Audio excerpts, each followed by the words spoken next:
Hi guys, and welcome to Last Light Radio Channel. Tonight we step into the grey hush before sunrise, where the air hangs wet over the fields and a bell is about to decide the shape of your entire day. What does it feel like to wake when your body is still pleading for sleep, knowing the dark itself cannot protect you from work? What kind of life is built when even the first breath of morning already belongs to someone else? So, before you settle into the story, take a moment to like the video and subscribe, and while you're getting comfortable, tell me your location and local time in the comments. Now, dim the lights, and let the darkness around you become the darkness of a plantation morning in 1760. You wake on a pallet stuffed with corn husks or worn grass, the filling crackling softly under your shoulder as you move. The room is close and stale. Breath, damp wood, old smoke, and unwashed cloth have settled into the walls. Around you, other bodies shift in sleep or lie still, gathering strength they never truly regain. The floor feels cool against your bare foot, somewhere outside. An insect whirs in the heavy air. A baby makes a small, restless sound, then quiets again.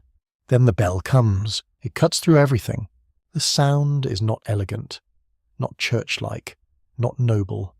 It is a metal command. It reaches through cracks in the cabin, through tired limbs, through dreams, and into your chest. You do not get to ignore it. On plantations across the British colonies in 1760, bells, horns, or the raised voice of an overseer often marked the beginning of the labour long before sunrise. Time itself is not yours. It is rung into existence for you by someone else. You sit up slowly, because moving too fast after too little sleep makes the world tilt. Beside you, someone mutters a prayer under their breath. Another person pulls on a coarse shirt, rough as a feed sack, the fabric scraping dry skin. The clothing issued to enslaved workers was usually cheap, plain, and limited, often just enough to cover the body and endure constant use for a short while. Fine comfort is not part of the arrangement. Warmth in winter, relief in summer, softness on the skin. Those are luxuries drifting somewhere beyond the plantation fence. Almost imaginary. You dress by touch more than sight. Dawn has not arrived. There is only a faint seam of lighter dark at the edges of the doorway. The smell of ashes from last night's fire still lingers. A woman near the hearth stirs embers with a stick, coaxing a red glow from black powder. The tiny flare briefly reveals tired faces, bent shoulders, and eyes that already know what the day will ask. You see age in people who are not old. You see childhood ending too early. You see endurance made ordinary, which is perhaps the strangest thing of all. Outside, the yard is wet with dew. Cool mud presses between your toes or through the thin sole of a shoe that gave up pretending to be sturdy weeks ago. The cabins stand in a row, plain and weathered, built for function rather than comfort. Historians still argue over the exact quality of housing from plantation to plantation, because conditions could vary by region, wealth, crop, and season. But the pattern is grimly clear. These are not homes designed for ease. They are spaces intended to keep labour close. You step into a line of bodies moving toward the day's first task. No one wastes words. Speech costs energy, and energy is precious. A faint smell of damp earth rises from the ground. Somewhere beyond the trees, water slides along a creek bank. The sky is turning from ink to ash. For one almost peaceful second, the world could be mistaken for gentle. Then you hear the overseer's horse. That sound changes the air, hooves on packed ground. Leather creaking, a throat cleared in impatience. Authority on a plantation often arrives mounted, elevated in the saddle while you stand in mud. The overseer may be white, hired to extract as much labour as possible. Or in some places another enslaved person may be forced into the hated position of driver, made to push others beneath the master's demands. That arrangement poisons trust. It makes every command sting twice. You are counted, watched, arranged. The plantation has its own logic, cold and efficient. In 1760, plantation labour in places like Virginia, South Carolina, Georgia, and the Caribbean was tied to profitable crops such as tobacco, rice, indigo, and, in some regions, early forms of large-scale grain production. Each crop reshaped the body differently. Rice fields soaked you and exposed you to insects and fever. Tobacco demanded endless bending, hoeing, topping, hanging, and curing. Indigo stained hands and clothes and carried its own foul processing odours. Whatever the crop, the lesson remained the same. Your body was treated as an instrument of production. A child walks near you carrying something too heavy for small arms. That sight would not have shocked anyone on the plantation. Children worked young. Sometimes they started with errands, water carrying, chasing birds from fields, gathering fuel, or minding younger children, then moved into harder labour as their bodies grew. There was no protected kingdom called childhood here. There was only preparation for work. Near the cooking fire, a few quick mouthfuls passed for breakfast. Maybe cornmeal mush, maybe cold scraps, maybe nothing yet if the morning is rushed and strict. Hunger is not dramatic here. It is ordinary. It sits low in your stomach and travels with you, a quiet companion, more reliable than kindness. Enslaved people often received weekly or monthly rations rather than daily prepared meals, and they had to stretch them, cook them, flavour them, and somehow turn insufficiency into survival. That required skill, patience, and often a small miracle. The first light finally spills across the ground, thin and pale. You see the fields more clearly now, rows upon rows, soil darkened by moisture, leaves hanging still, tools waiting. The plantation looks orderly from a distance, almost proud of itself. That is the trick of power, of course. It likes to appear natural. It likes neat lines and tidy ledgers. It prefers not to mention the exhausted hands that created both. You take up a hoe? The handle is smooth in some places, splintered in others. It fits into your palm like an old argument. Work begins with the steady sounds of scraping, chopping, and breath. Metal bites earth, dirt loosens, roots resist. Someone coughs. Someone straightens for one stolen second, then bends again. The smell of fresh soil rises thick and mineral, mixed with sweat beginning to form on your back before the sun has even climbed. No one on the plantation needs a clock to know the day is lengthening. The body measures it instead. First there is the cool hour when your fingers still feel nimble. Then the warmer stretch when your shirt clings to your spine. Then the time when the light sharpens and everything grows bright enough to hurt. You feel it in the neck, shoulders, and lower back. You feel it in the hands first, then the legs, then everywhere at once. There is a strange detail recorded in some accounts of plantation life that almost sounds small until you imagine living it. In certain places, enslaved workers rubbed grease, mud, or plant matter on their skin to fend off insects while working in marshy ground. Not perfume, not comfort, just practical shields against bites and torment. Survival often looked like this: improvised, unglamorous, clever. Little acts of self-preservation hidden inside the machinery of forced labour. The overseer watches pace as much as posture. Slow work invites scrutiny. Looking tired does not excuse being tired.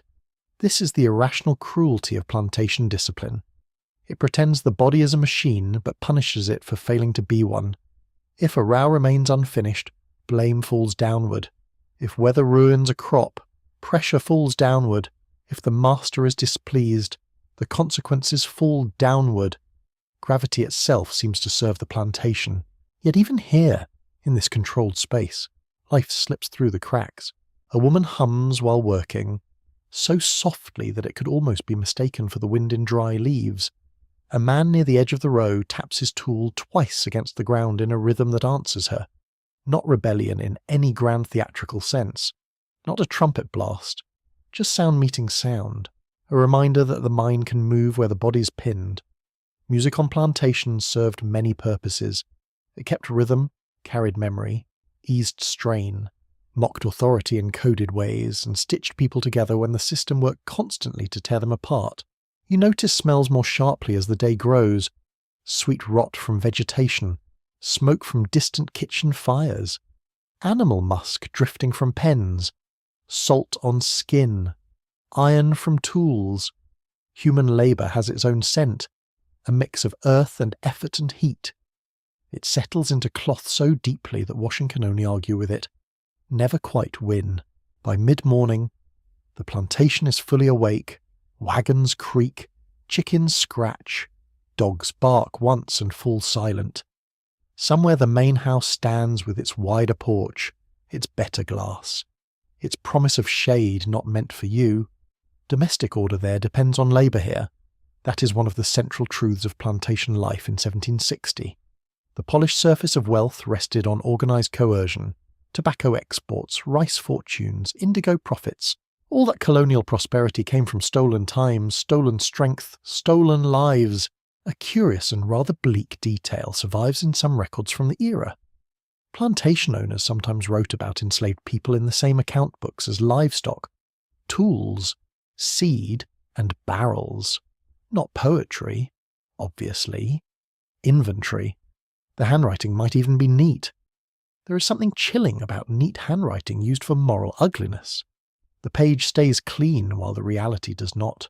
You keep working. Sweat runs behind your ears. Dust settles on your ankles. The sun presses harder now, flattening shade and drawing steam from the ground. Your stomach feels both heavy and empty. Your wrists ache with a dull, steady complaint.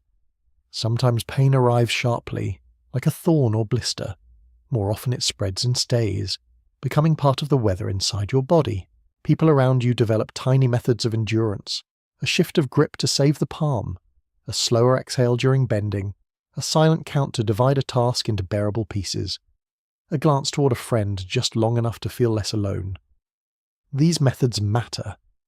Historians debate how much autonomy enslaved workers could carve out within plantation routines, but there is no debate that they did carve out something: technique, timing, memory, humour, caution, shared knowledge. Human beings remain human even inside systems built to deny it, especially there. At some point the sun catches a spiderweb between two low branches near the field edge. It flashes silver and then disappears when you move. For a brief instant, the morning is beautiful in the most offensive way. Birds call from somewhere unseen. A breeze touches the sweat on your neck and cools it.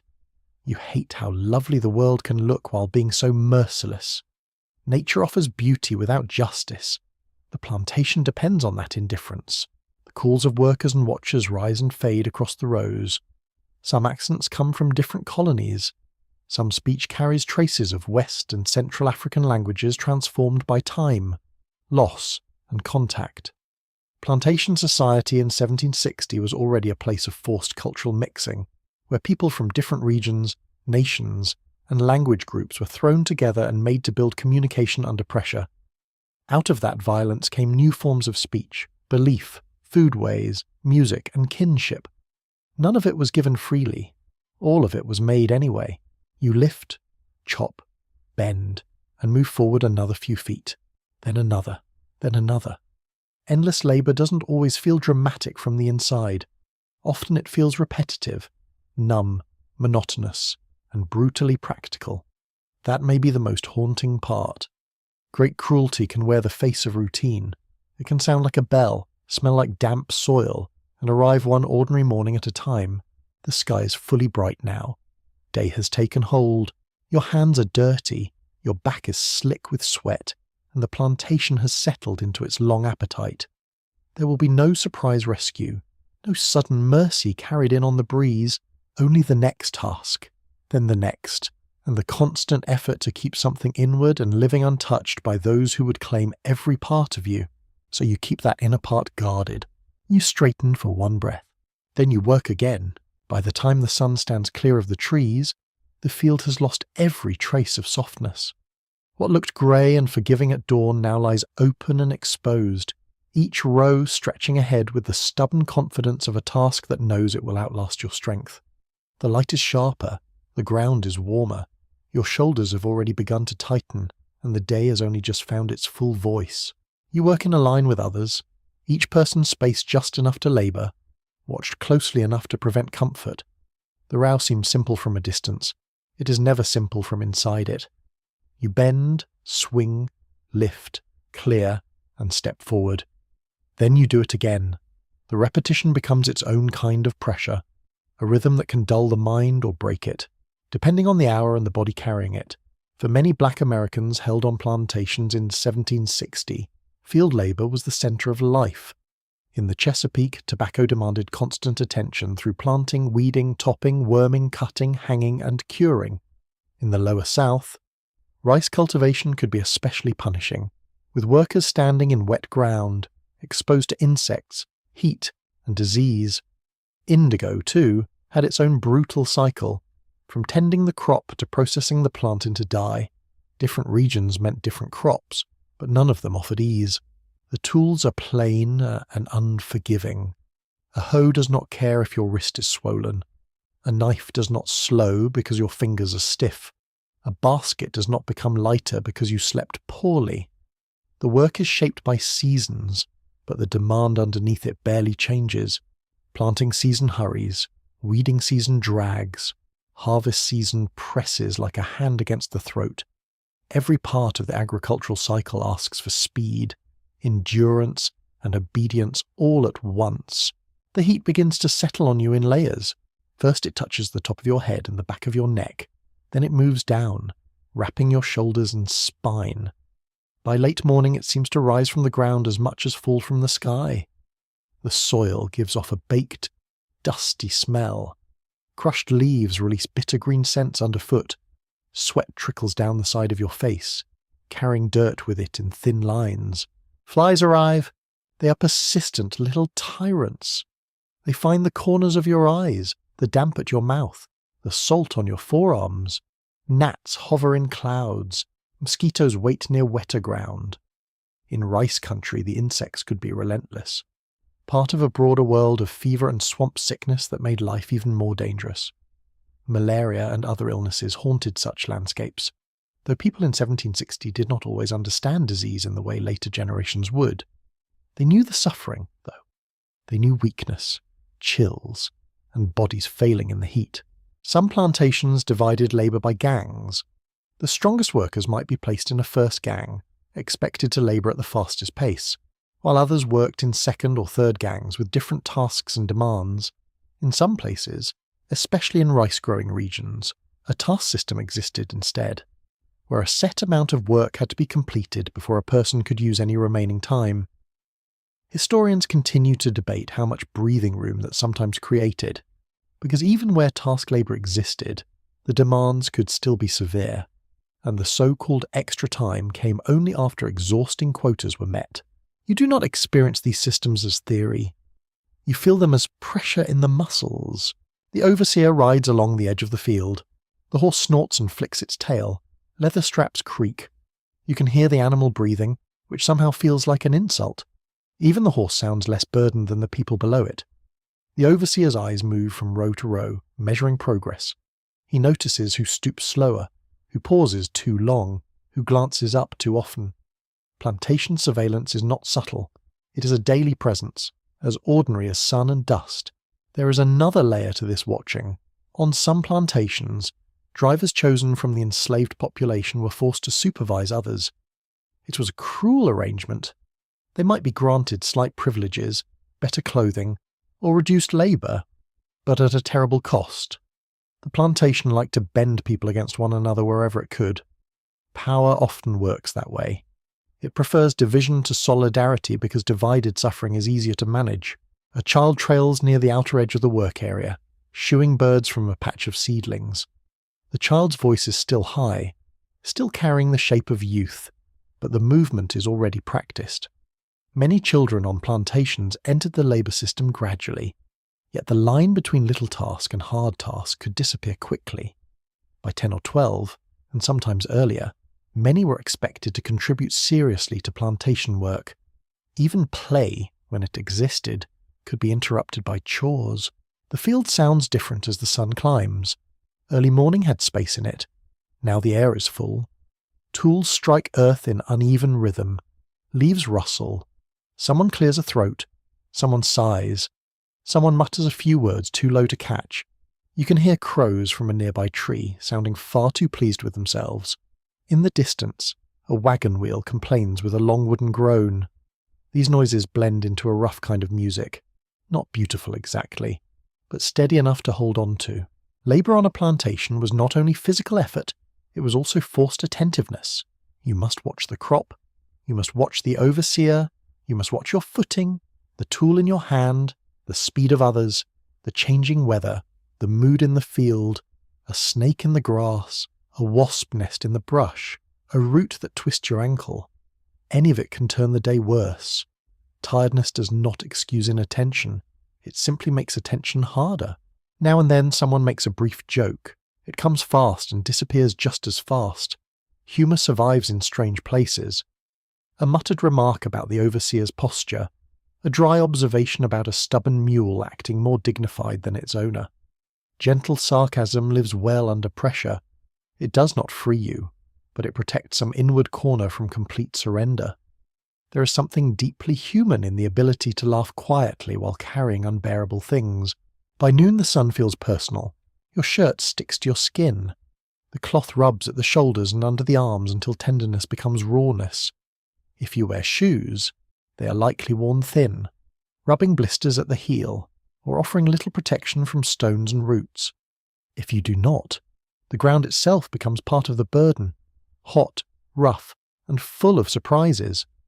The body is always negotiating with the landscape.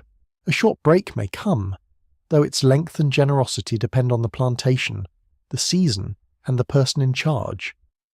Perhaps you crouch in a narrow scrap of shade cast by a tree or fence. Perhaps there is no real shade at all, only the weak comfort of turning your face from direct light. Food at midday, if it appears, is plain and quick. Cold corn cake, a few bites of something salted, water carried in a bucket, barrel, or gourd, warm water.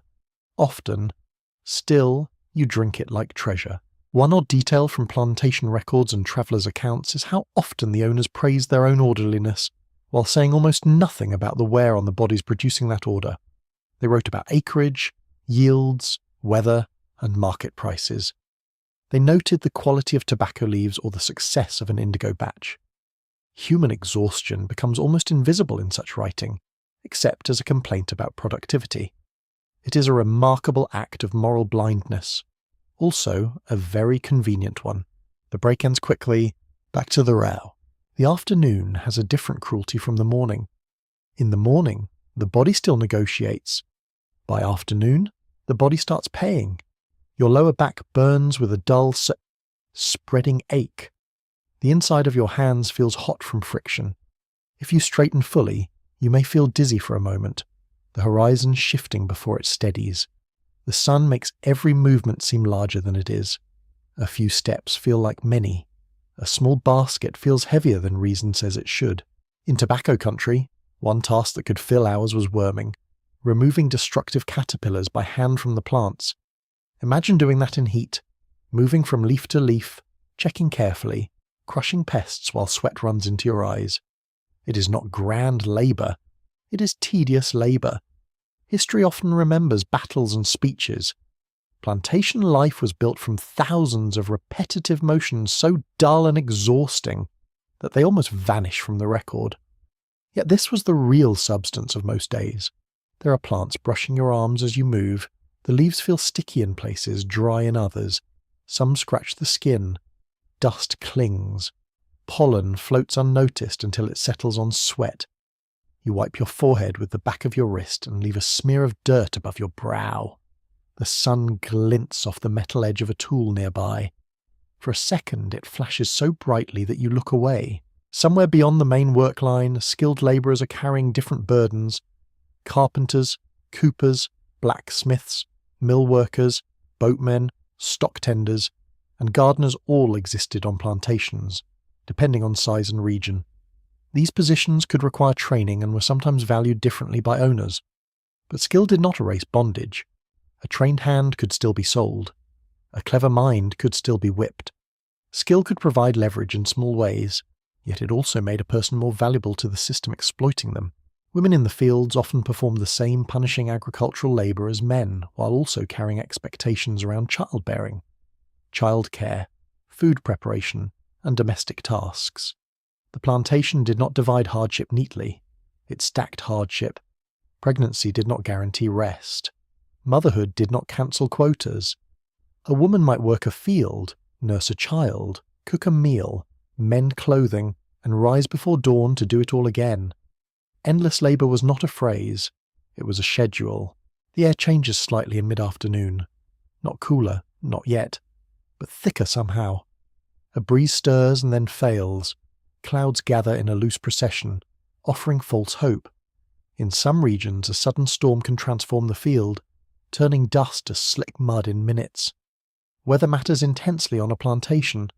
Rain can delay, damage, or complicate work, but it rarely cancels demand.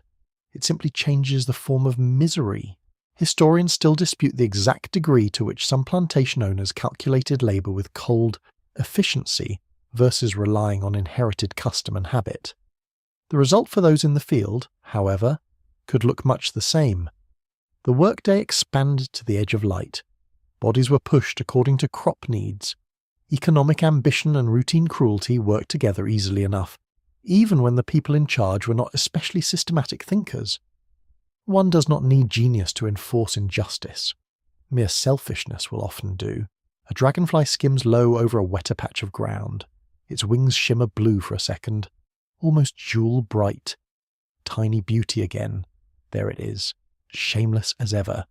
Nearby, someone hums a line of melody under their breath, so low it barely exists.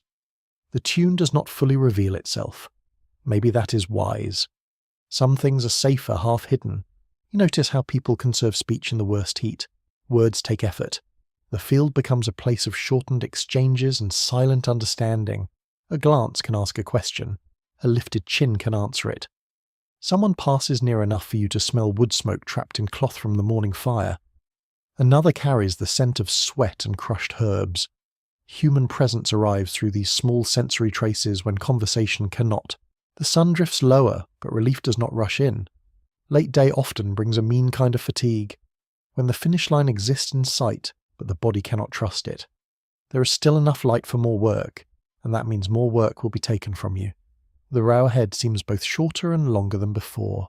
Your arms move because they must. Habit takes over where fresh strength has gone. A person near you stumbles, catches balance, and keeps going. No one makes a fuss. The field is full of such moments. Recovery is quiet. So is pain. You learn to swallow sounds that would alarm kinder company. On a plantation, noise can attract punishment, mockery, or nothing at all. None of those are worth the energy. As the afternoon stretches toward evening, the plantation appears almost golden from a distance. Sunlight warms the tops of plants and edges of fences. Birds wheel overhead. Smoke from a distant chimney lifts in a pale ribbon. To an outsider passing on the road, it might look productive, prosperous, even serene. That illusion depends on not standing where you stand, not feeling what you feel, not knowing that each peaceful view is stitched together by compulsion. This is what relentless toil means here. Not only long hours, not only heat. It is the steady claim laid upon your body from sunrise nearly to sunset. The expectation that every motion serves someone else's wealth. It is the stripping away of leisure, privacy, and ease until labour becomes the shape of life itself. And still, inside that shape, you keep moving with a stubborn inward knowledge that you are more than the work forced from you. The light softens at last, though the ache remains. You wipe your hands on your clothes. The field releases you only because darkness is stronger than demand. The field is not the only place where labour rules your body. As the day shifts and tasks change, you come closer to the centre of plantation life, where another kind of work unfolds in cleaner spaces and under quieter eyes. The big house stands apart from the cabins and workyards, not always grand in the way people later imagine, but built to declare rank. It has straighter lines, wider rooms, better light, and more air moving through it. Even from a distance, it seems to breathe differently. You approach it carrying something that is not yours. Perhaps a basket of vegetables from the garden, perhaps a bucket of water, perhaps linens, cut wood, washed pots, fresh milk, or messages passed from one working hand to another. The path feels harder underfoot here, more worn smooth by traffic. The porch boards smell faintly of sun-heated timber. Nails catch little flashes of light. The house gives off scents that the cabins do not. Beeswax, drying herbs, cooked meat, lamp oil, soap, old paper, polished wood. Privilege has an odour, and it is often the smell of things cleaned by someone else. Domestic labour on plantations in 1760 could include cooking, washing, ironing, mending, spinning, serving, nursing children, cleaning rooms, carrying chamber pots, scrubbing floors, tending fires, and answering every small demand of the household. These tasks sometimes looked less brutal than field work to outside observers, which is one of history's recurring mistakes. Nearness to the house did not mean safety. It often meant closer surveillance, less privacy, and the constant strain of being visible to power. Inside, sound behaves differently. In the cabins and fields, noise spreads openly. Here it is contained. Footsteps cross boards with soft knocks. A door latch clicks. Dishes touch with careful little notes. A spoon scrapes the side of a bowl. Fabric whispers against fabric as someone passes. The house expects quiet efficiency, a smooth surface, as if labour itself should make no sound while producing comfort.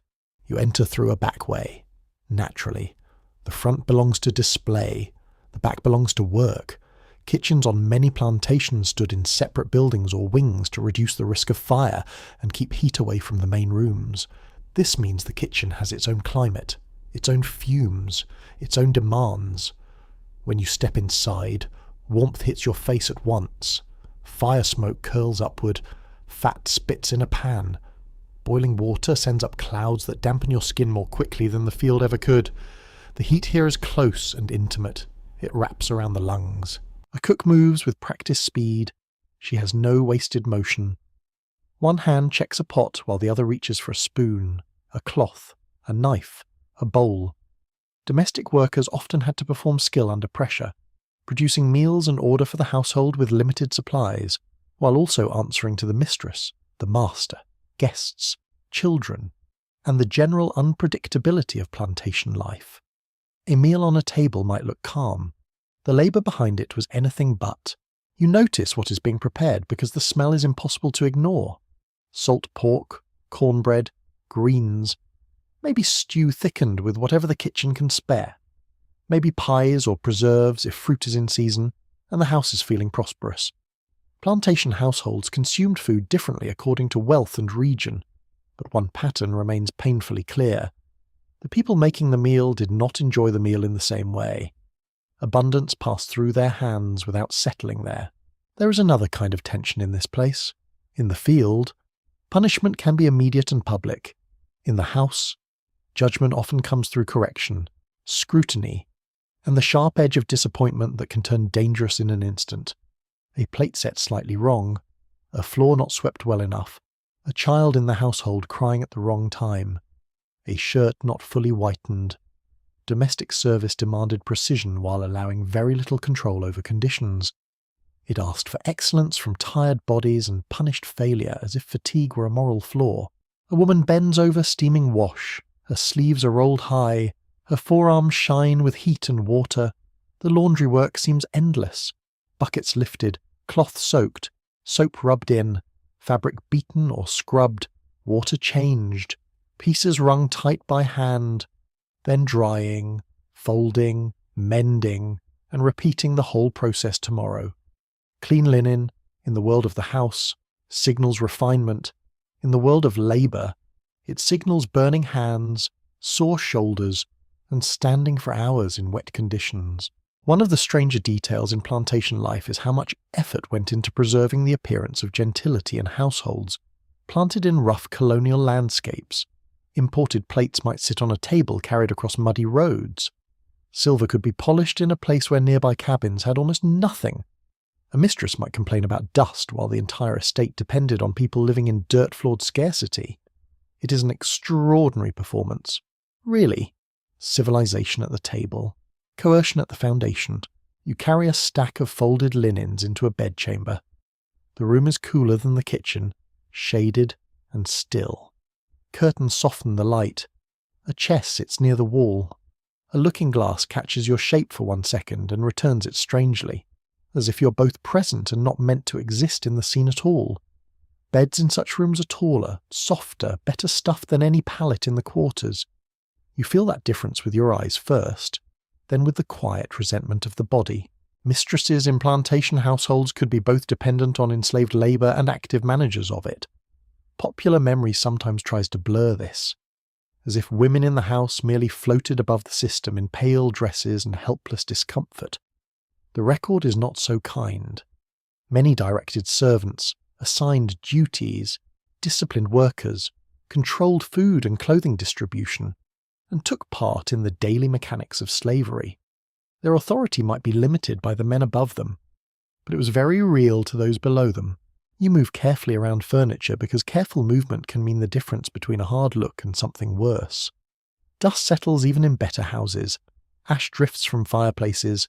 Children scatter toys, books, crumbs, and stockings with the confidence of people who expect others to restore order behind them. You stoop to gather a dropped object and feel the ache in your lower back answer immediately. House labour hides its violence better than field labour. It still enters the joints. A child in the household calls for water. Another wants help with a shoe buckle. Someone asks where a certain cloth has gone. Someone asks why the bread is late. Someone wants a fire built higher despite the warmth. Domestic work is full of interruption. The list of tasks is never done because new tasks hatch from the old ones. Service in the big house can mean living at the mercy of whims too small to sound important in records and too constant to leave any room for rest. The nursery has its own atmosphere. Milk, linen, stale sweetness, lamp smoke, baby skin. Enslaved women were often made to care for white children while carrying the grief and fear surrounding their own families. That arrangement demanded emotional labour as well as physical work. Rocking, feeding, cleaning, soothing, carrying, sometimes forming attachment, sometimes being punished for not appearing affectionate enough, sometimes being punished for appearing too central to a child's comfort. There is no winning shape for such labour because the rules shift to suit the powerful. Historians still argue about the exact emotional relationships between enslaved caregivers and the children they tended, because sources are often filtered through sentimental memories written later by the very families who benefited from the system. The children may have felt deep attachment. The adults caring for them may have felt tenderness, resentment, protectiveness, fear, all at once, or entirely different combinations depending on the day. The plantation was a factory of distorted intimacy. It forced closeness without equality and dependency without justice.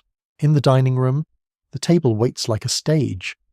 Candles if the meal is later. Plates aligned, knives placed, glasses clear enough to reflect light.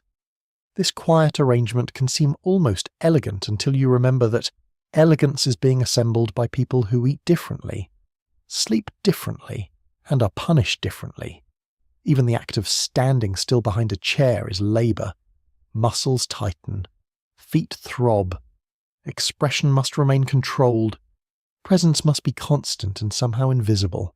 Serving at table required alertness of a special kind. You listen for the scrape of a chair, the clearing of a throat, the little pause that means a dish should be removed. You notice when a goblet needs filling. You move before a request becomes a complaint. It is almost theatrical, this demand that service anticipate desire, and yet the performance carries serious stakes. A mistake in front of guests could bring humiliation along with punishment, because the household cared deeply about reputation. Guests make everything worse. When visitors arrive, the house expands into display mode. More food, more dishes, more room to clean, more fires to manage, more beds to prepare, more opportunities for someone to find fault. The voices in the house grow louder and smoother at once. All practice charm above stairs while labour below stairs turns frantic. Outside, the plantation may still be grinding through crop work. Inside, domestic workers are expected to create an illusion of ease so convincing that guests can praise the hospitality without seeing the effort that made it possible. One quirky but telling reality of some 18th century plantation households is how much imported fashion and manners mattered to people living in places that were often still materially rough. There might be a tea ritual carried out with careful grace while nearby work yards smelled of livestock and boiling laundry.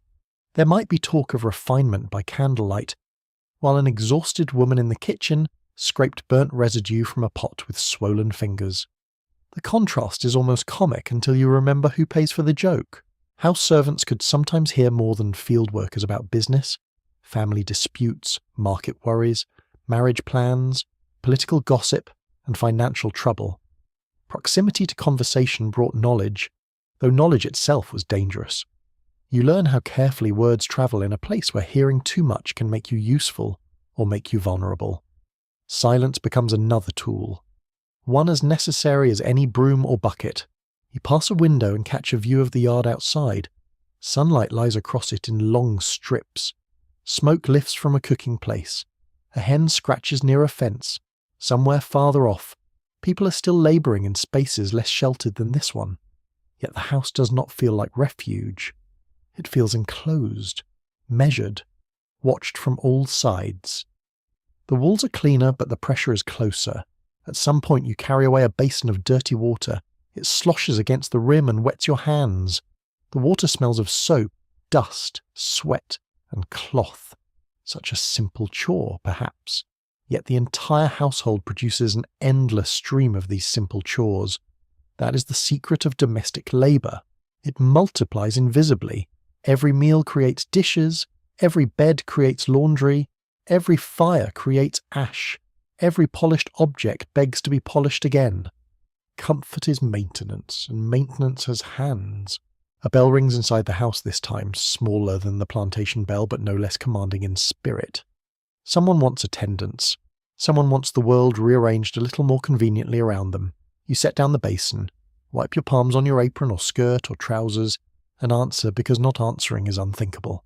This is the orbit of the big house, nearer to the centre, yet never belonging to it. Closer to polished surfaces, but also to the moods, vanity, and demands that shape daily power. Here labour does not roar as loudly as it does in the field. It whispers, simmers, scrubs, folds, serves, waits, and begins again. The work is cleaner only in appearance. Underneath, it draws from the same cruel source. You lift the next tray, the candles tremble slightly in their holders, and the house asks for more. When the work pauses just enough for you to notice your own body again, want makes itself known. It is there in the stomach first, then in the skin, then in the quiet calculations of the mind. You think about food with a seriousness that people with plenty rarely understand. You think about cloth, shoes, blankets, needles, salt, fat, and the difference between having a little and having almost nothing. Plantation life in 1760 is built not only on forced labour, but on carefully managed scarcity. Your food is usually plain, repetitive, and never fully enough. On many plantations in British North America, enslaved people received rations of cornmeal, meal made from other grains, salt pork, smoked fish, molasses, or small amounts of flour, depending on region and plantation wealth. Sometimes the ration came weekly, sometimes monthly. Sometimes it arrived in amounts that looked sufficient on paper and failed in actual life. Paper is always easier to feed than people. A ration does not become a meal by magic. It must be cooked, stretched, guarded, and shared. That means labour after labour. Corn must be ground or boiled, meat must be smoked, salted, stewed, or coaxed into lasting a little longer. Greens must be found, washed, and chopped. Firewood must be gathered. Water must be carried. The simple act of eating on a plantation is stitched to an entire chain of effort. Hunger arrives quickly. Satisfaction rarely lingers. You crouch near a pot and smell what is inside before you see it clearly. Cornmeal thickening, something smoky. Maybe field peas if luck has smiled. Maybe a scrap of pork fat giving the whole pot a richer promise than the quantity truly deserves. The scent is comforting because it suggests warmth and salt. It is also painful because it wakes the full appetite, not the modest one you try to keep under control during work. Hunger that has been politely waiting all day suddenly pushes to the front. The taste of food matters intensely here because there is so little variety and so much need. A bit of grease can change a meal. A handful of onions or herbs can brighten it. A spoonful of molasses can feel almost festive. Enslaved cooks and families used remarkable ingenuity to create flavour from limited supplies, drawing on African, indigenous, and European influences available in the colonies. The result was not luxury, but it was skill. Survival often tastes of invention. Sometimes you grow what the plantation does not care enough to provide. Small garden plots, when allowed, could become lifelines. Sweet potatoes, greens, beans, peas, squash, herbs, and other crops might be raised in scraps of time around the edges of the day. Chickens, if permitted, could provide eggs. Fishing, trapping, gathering nuts, berries, or wild plants might add to the diet. These acts were practical, but they also carried a quiet dignity. To make food with your own hands from your own patch of ground is a stubborn answer to scarcity. Historians debate how widespread and secure these garden plots really were, because access varied greatly by colony, crop system, and plantation management. Some owners encouraged them because they reduced the cost of feeding enslaved workers. Others restricted them. Some gardens were productive. Others were vulnerable to theft, weather, animals, or sudden rules. The uncertainty itself was part of plantation life. Even what you managed to grow might never feel fully yours. Clothing is another argument between need and denial. The cloth issued to you is coarse, often made from wool blends, linen mixes, or cheap Osnaburg, a sturdy fabric with all the softness of a scalding. It scratches the neck, chafes the shoulders, and turns stiff with sweat. In winter it can be too thin. In summer it can feel like punishment. You pull it on because there is no alternative, not because it deserves the name comfort. The distribution of clothing often followed a bleak annual rhythm. A set amount for the year, a shirt or two, trousers or skirts, perhaps a jacket, perhaps stockings if someone above felt generous or methodical. Children might receive even less. Shoes, when given, were precious and fragile, easily worn through by fieldwork, weather, and rough ground. To make a pair last required care, patching, and luck. Bare feet were common not because people preferred freedom underfoot, but because leather cost money and enslaved bodies were expected to manage without it. You feel want most sharply at the points where the body touches the world. Soles on rough ground, shoulders under heavy loads, skin under a rough seam, fingers in cold water, knees against hard floorboards. The body keeps a ledger of what it is denied. It records every missing layer, every worn patch, every night the blanket is too thin and the wind finds its way through the cracks of the cabin wall. Blankets matter, more than many people imagine. A warm blanket in winter is not a luxury in 18th century North America. It is protection against misery and sickness. Yet bedding on plantations was often poor, limited, and worn out long before replacement came.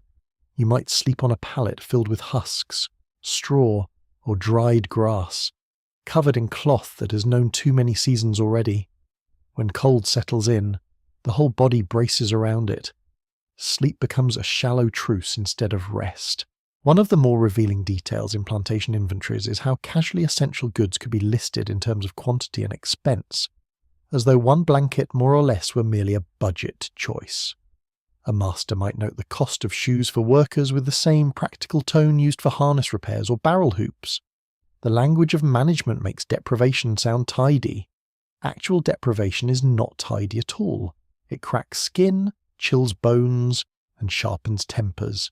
Soap is scarce enough to be valued, so are candles, needles, thread, pots, hooks, kettles, combs, and decent knives all matter more in daily life than elegant speeches ever will. A missing needle can mean a shirt remains torn longer. A poor knife can slow every meal and every bit of preparation. No candle means darkness arrives harder and faster inside the cabin. Objects on a plantation are not neutral. They either make survival slightly easier, or remind you that ease is not intended for you. Mending becomes its own small discipline. A shirt tears, a hem frays, a knee goes through the cloth. If you can sew, you sew. If you can patch, you patch. If you have saved scraps, you use them carefully. If you know someone with nimble fingers, you ask quietly. Clothing carries the marks of endurance this way. One garment becomes many garments through patience and necessity. Stitch over stitch, patch over patch. A life held together by thread can still be a life. The smell of worn clothing is unmistakable. Sweat, smoke, dampness, earth, old soap if you're lucky, and the faint sour note of fabric that never fully dries in humid weather. Laundry is work, but laundry is also negotiation with materials that are always near collapse. Rub too hard and the cloth thins faster. Wash too rarely and dirt stiffens the fibres. Hang clothes in the wrong weather and they dry smelling of mildew and smoke.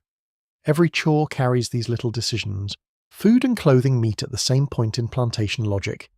Give enough to preserve labour. Avoid giving enough to create comfort. The balance is calculated not always by exact numbers, but by attitude. Owners wanted workers fed enough to function, clothed enough to remain useful, sheltered enough to survive into the next season. Anything beyond that might be called wasteful. The cruelty is not accidental. It is built into the arithmetic. Yet people answered that arithmetic with their own knowledge. Women especially were often central to making scarcity survivable. Stretching food, preserving ingredients, sewing, patching, nursing the sick, exchanging little bits of goods or help, remembering who had a spare onion, who could lend a kettle, who knew where wild greens grew best after rain. None of this erased hardship, but it made life possible. Plantation records rarely celebrate this labour because systems of domination are poor at recognising the intelligence that keeps the dominated alive. There are tastes that stay with you because they are rare. Fresh fruit in season, warm from the hand, roasted sweet potato split open, steaming in cool air, a bit of honey, fish cooked the same day it was caught, a stew richer than usual because someone managed to get extra meat. These moments do not last, but that is partly why they matter. Pleasure on a plantation can be small and immediate. A good taste, a dry pair of stockings, a shirt newly patched, a blanket warmed near the fire before sleep. Some enslaved people traded goods in local markets or informal exchanges when allowed, or when they could do so discreetly. Eggs, vegetables, woven items, baskets, herbs, fish, or crafted objects might become tiny forms of income or barter. Such trading could offer a little independence, though always under risk and constraint. Historians still argue over how extensive these informal economies became in different colonies. The evidence suggests variation, but the impulse is unsurprising. When a system keeps you in want, even a narrow path towards self-provision becomes precious. You notice how deprivation shapes the senses. Smell sharpens around cooking. Touch becomes more aware of fabric, leather, cold air, warm ash, and worn wood. The sight of a whole loaf or a ripe melon can hold your attention longer than it should because the mind keeps measuring possibilities. Sound even changes. The crackle of meat in a pan can draw people close before they realize they have moved. The rustle of a grain sack being opened can carry the force of announcement. There is also shame woven into want, though it does not belong to you. The plantation tries to make need feel natural, deserved, inevitable. It wants you accustomed to poor cloth and poor rations, as if expectation itself should shrink to fit what is given. But the body knows better. The body knows the relief of warmth, the steadiness of a full stomach, the softness of better cloth, the ease of shoes that fit. To miss these things is not weakness. It is evidence of being alive. A child in the quarters sucks at the last sweetness on a spoon. An older woman inspects a garment at the firelight, turning it this way and that to see where the next stitch must go. Someone blows on a hot bite before passing it carefully to another hand. Someone else scrapes the bottom of a pot with grave concentration because nothing can be wasted. These scenes are ordinary. They are also full of skill, care, and discipline. Scarcity does not eliminate community. It often reveals it. Still, want is exhausting. That may be the simplest truth. To labour all day and then think about whether the meal will stretch, whether the cloth will last, whether the child has enough for winter, whether the shoes can survive another month. That is its own burden. Poverty under slavery is not random misfortune. It is designed. It keeps the body occupied and the mind anxious. It drains energy that might otherwise grow into something freer. The fire burns low. The meal is nearly gone. A crumb, a spoonful, a bit of broth. All of it accounted for. You look at what remains of your clothes, at the places the fabric shines from wear, and at the tools of daily repair set nearby. A needle, some thread, a patched blanket folded tight, a pair of shoes that might last if treated gently and if luck decides to behave. This is how life is managed here. Not through abundance, but through careful holding together. Food portioned, cloth stitched, heat saved, nothing wasted. The plantation gives little and takes much, yet in the narrow space between those two facts, you keep making a life from what would otherwise be called not enough. You fold the garment across your lap. You take the needle between your fingers. And you begin another careful repair. Love survives here in a form that has learned caution. It does not arrive dressed in grand speeches or leisurely afternoons. It lives in glances, shared work, borrowed time, and the quiet knowledge that another person's presence can steady you when everything else is arranged to break your balance. On a plantation in 1760, family is both refuge and risk. The same bond that gives life meaning can also become the thing most easily threatened. You know who belongs to you, even when the law says otherwise. A mother's hand at the small of a child's back. A father's voice lowered in evening light. A grandmother shaping a story so that a frightened child will sleep. A brother sharing food without being asked. A partner reading your face across a yard and understanding what kind of day it has been without needing words. Kinship is built from such moments. Repeated until they become strong enough to carry the weight placed upon them. The plantation recognizes family only when convenient. Enslaved marriages had no consistent legal protection in most British colonies. Owners might allow unions, ignore them, encourage them for their own reasons, or break them without apology. A couple might live on the same plantation, on neighbouring ones, or far enough apart that seeing each other required permission, stealth, luck, or all three. Affection had to travel through fences, schedules, and authority. It still travelled. Evening is one of the few times when family life can draw a full breath. The day's labour has not vanished from the body, but the light softens and people gather where they can. Smoke rises from small fires. The smell of cornmeal, greens, ash, and damp earth settles around the cabins. A child leans against a tired shoulder. Someone combs another person's hair with patient fingers. Someone else untangles a knot in thread or cloth, while listening with half an ear to a nearby conversation. These small actions are not separate from love. They are love in daily form. Children change the sound of the quarters. They bring chatter, questions, giggles, crying, sudden arguments, and soft breathing after sleep takes hold. Their presence also sharpens fear. Infant mortality was high in the 18th century everywhere, and for enslaved families the danger was multiplied by poor nutrition, overwork, exposure, limited medical care, and the constant instability of the slave system. To care for a child under such conditions meant living with tenderness and dread side by side. A mother may leave for labour before sunrise and return carrying fatigue like a second body, yet still nurse, feed, wash, soothe, and watch over a child through the evening. A father may spend the day under supervision in field or skilled work and come back to split wood, mend a stool, tell a story, or teach a child some small practical skill. Family labour is layered on top of plantation labour. Care does not begin when work ends. Care begins because work has taken so much. One of the cruelest features of plantation life is that time with loved ones is rationed as carefully as food. A few minutes before dawn, a brief exchange in a yard, an hour after sunset if no extra task steals it. The system does not merely exploit individuals, it tries to prevent durable attachments from becoming secure enough to challenge its power. Yet people form those attachments anyway, with a stubbornness that deserves the name courage. Naming a child can hold deep meaning in such a world. Names may honour relatives, signal hope, preserve memory, or carry traces of African heritage reshaped by colonial life. Sometimes owners interfered in naming, sometimes they did not. Sometimes several names existed at once, one used in the hearing of the powerful and another cherished more privately. Identity on a plantation often had layers, some visible, some carefully guarded. Children learn early what danger feels like, not always in dramatic moments, more often in the atmosphere.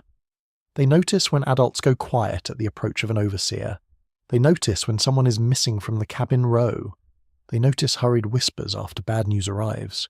They notice the tension in a mother's jaw when a stranger rides onto the property. Childhood under slavery includes affection and play. Yes, but also the education of fear. There is play. Though, it matters that there is play. A child rolls a hoop, tosses pebbles, chases another child between cabins, sings nonsense rhymes, makes a doll from scraps, or turns a stick into a horse, grander than any animal on the plantation. Play does not mean safety. It means the human spirit refuses to become entirely practical. Children still imagine. They still laugh. Even in hard places, laughter appears like a bird landing on a fence. Grandparents and elders can become anchors in the quarters, holding memory and bodies worn by labour. They know recipes, remedies, cautionary tales, family lines, and the subtle geography of who can be trusted. They may teach children how to braid hair, shell beans, recognise weather, speak respectfully when necessary, and keep some thoughts behind the teeth. Oral tradition matters deeply here because records belong to owners, while memory belongs to the people who must carry themselves through the world.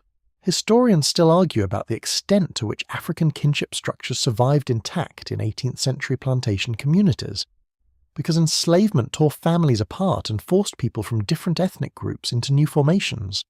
Yet scholars widely agree that enslaved people created rich systems of fictive kin and chosen family when blood relations were absent, lost, or threatened. An aunt might not be a biological aunt. A brother might be joined by loyalty more than birth. Such ties were no less real for being made under pressure. In some ways, they were more deliberate. The fear of sale hangs over everything. Sometimes it arrives as rumour first. Someone heard that debts are mounting. Someone says the master has been drinking more heavily and arguing about money. Someone saw a trader on the road. Someone noticed unfamiliar men speaking near the main house. The mind begins its miserable work then, imagining names, distances, possible outcomes. Sale does not only separate families physically, it begins harming them in advance through anticipation. A trader's arrival changes the air around the plantation. Voices lower, faces tighten, children are gathered closer. People avoid looking too interested while also trying to learn everything. A sale might involve one person, several, or an entire reshuffling of lives. People could be sold to settle debts, divide estates, punish resistance, reward relatives, or adjust labour needs. There was often no moral threshold that protected family bonds from market logic.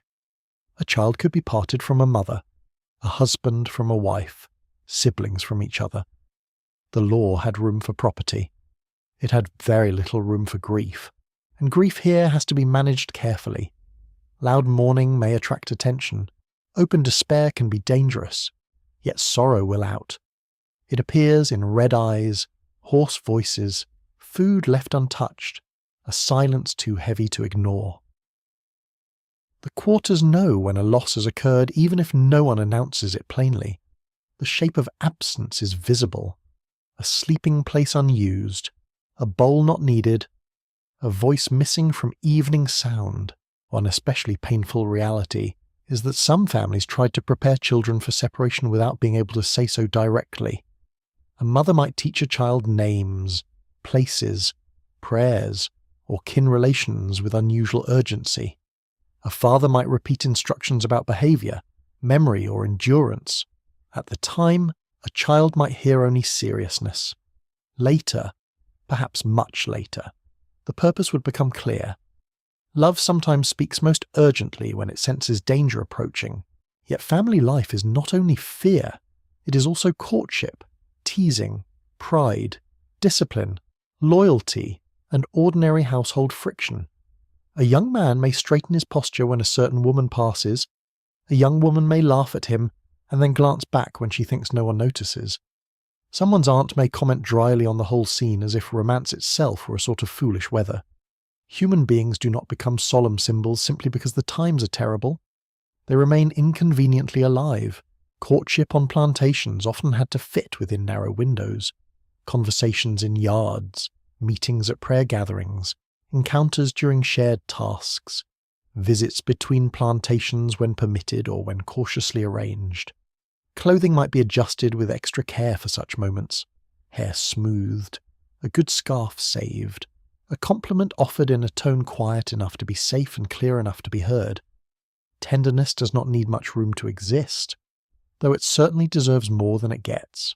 Marriage ceremonies, where they occurred, might be formal, informal, religious, communal, or little more than an acknowledged promise before witnesses.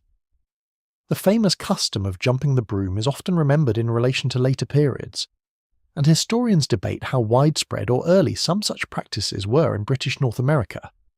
What remains clear is that enslaved couples developed ways of marking commitment, even when colonial law refused to honour it properly. Community recognition mattered because legal recognition did not. Parents teach constantly, not in the relaxed fashion of households with leisure, but in fragments fitted between chores, how to carry water without spilling, how to listen for mood in a voice, how to avoid drawing attention, how to share, how to hide fear, how to endure a hard day, how to remember the names of kin, how to offer respect without surrendering inward dignity. These lessons are practical, emotional, moral, and immediate. A child on a plantation is being educated all the time, whether anyone calls it that or not. There is discipline within families too. Adults correct children, not merely because they care about behaviour, but because a mistake in this world can carry consequences beyond embarrassment. A child who wanders too near forbidden ground, answers too boldly, or mishandles a task may expose themselves to danger. So correction can come sharply, quickly, and with more urgency than a gentler world would require. Love in dangerous places often looks severe from the outside. Night deepens. In one cabin, someone sings softly while rocking a baby. In another, an older child falls asleep before finishing a bowl scraped nearly clean. Somewhere nearby, two adults speak in low tones about a relative on another plantation, and whether a visit can be managed soon. Someone else is mending a shirt while listening to an elder recall a person long gone. Firelight catches cheekbones, hands, and worn fabric, making everything seem more intimate and more fragile at once. A quirky detail of plantation domestic life is that children often learned games, songs, and stories that blended many cultural sources, bits of African memory, colonial influence, local invention, and whatever humour daily life allowed. A rhyme could carry instruction, a game could teach rhythm, quickness, or social rules. A story about a clever trickster might entertain a child while quietly praising the weak who outwit the strong. Culture does not freeze under pressure. It adapts with remarkable intelligence. Still, underneath every ordinary family moment lies the knowledge that it can be interrupted. A debt, a whim, a punishment, an inheritance dispute, a sale, a transfer, a death. The vulnerability is exhausting because it never fully sleeps. Even in the most loving exchange, some part of the mind measures uncertainty. This is what the plantation steals in addition to labour. It steals secure belonging. It turns home into something people must rebuild again and again. And yet they do rebuild it. That is the fact the system can never quite solve. People continue to make family from affection, obligation, memory, and shared survival. They continue to hold babies, comfort partners, respect elders, tease cousins, mourn losses, and keep names alive. They continue to claim each other in ways no inventory can capture. The market may price bodies. It cannot understand a grandmother's story, a parent's warning, a lover's look across a yard, or the way a child falls asleep safely against a familiar chest. The fire's burned lower now. Shadows gather along the walls. Voices grow softer, then drift into silence one by one. A child turns in sleep. An elder coughs once. Someone reaches across the dark to rest a hand over another hand, saying nothing, because nothing needs saying. For one quiet moment, the cabin holds what the plantation cannot give and cannot fully take. It holds family. Darkness arrives, but rest does not. That is one of the quiet lies hidden inside the word night. From a distance, night sounds like relief. It sounds like stillness. A body stretched out, a fire banked low, the mind slipping gently away from labour. On a plantation in 1760, night often means the beginning of another kind of work, one less visible to the people who own your day, and therefore somehow expected to cost you nothing. The sun has dropped, the field is behind you, the house has quieted, yet your hands are still busy. A shirt needs mending before morning, corn must be ground, water must be carried, a broken handle on a tool cannot wait, a child has to be washed, a pot must be scrubbed, someone is sick and needs tending, someone is hungry and needs feeding, someone's feet are blistered and need looking after. The labour system has already taken the strongest hours of your body. The hours that remain are used to make life possible anyway. The quarters sound different at night than they do at dawn. Morning sounds are tense and unfinished. Night sounds are lower and heavier. Firewood snaps softly.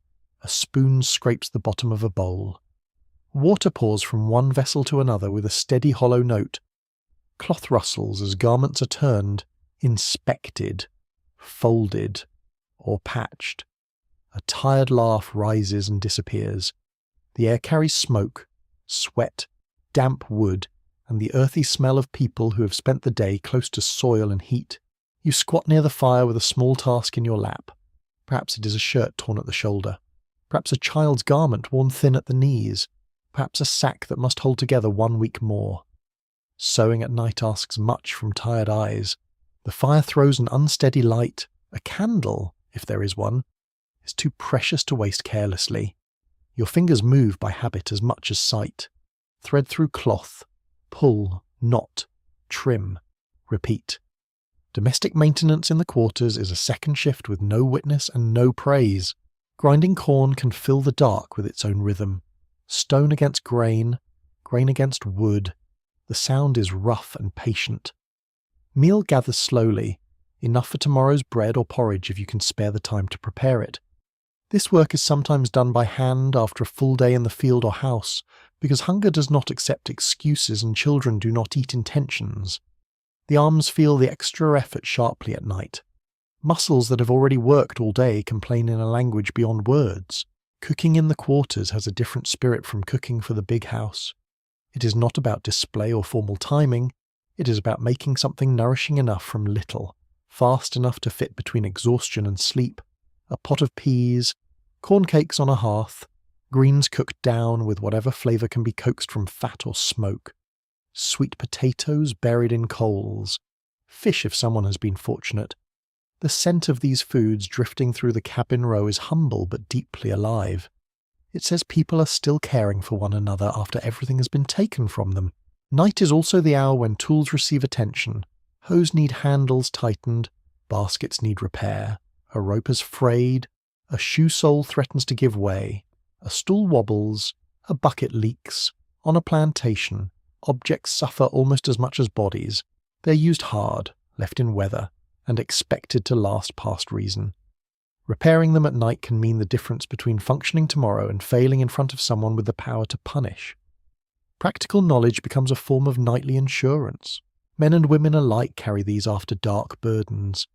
Though the kinds of tasks may differ from household to household, a man may split kindling, patch a fence near the quarters, fix a tool, or tend an animal if one is allowed. A woman may cook, wash, sew, soothe children, or do all of those things while also planning tomorrow's meal in her head. Of course, these lines blur constantly.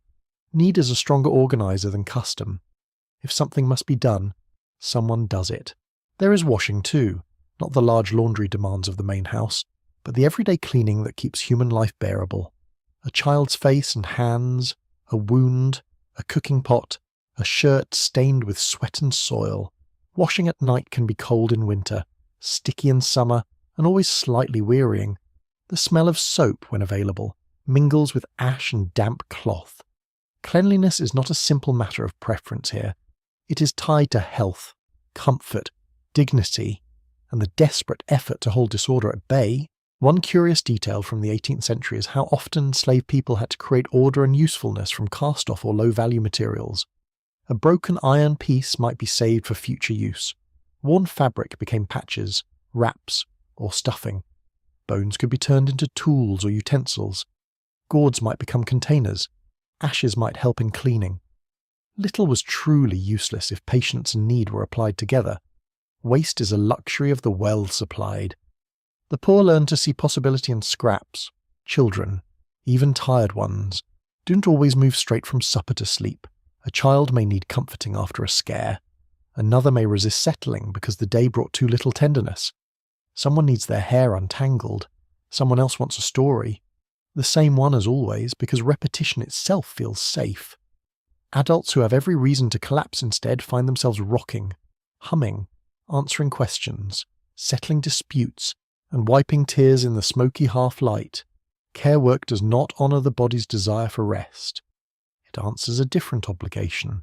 A baby crying at night can raise everyone's tension, not because anyone blames the child, but because so many people are so tired.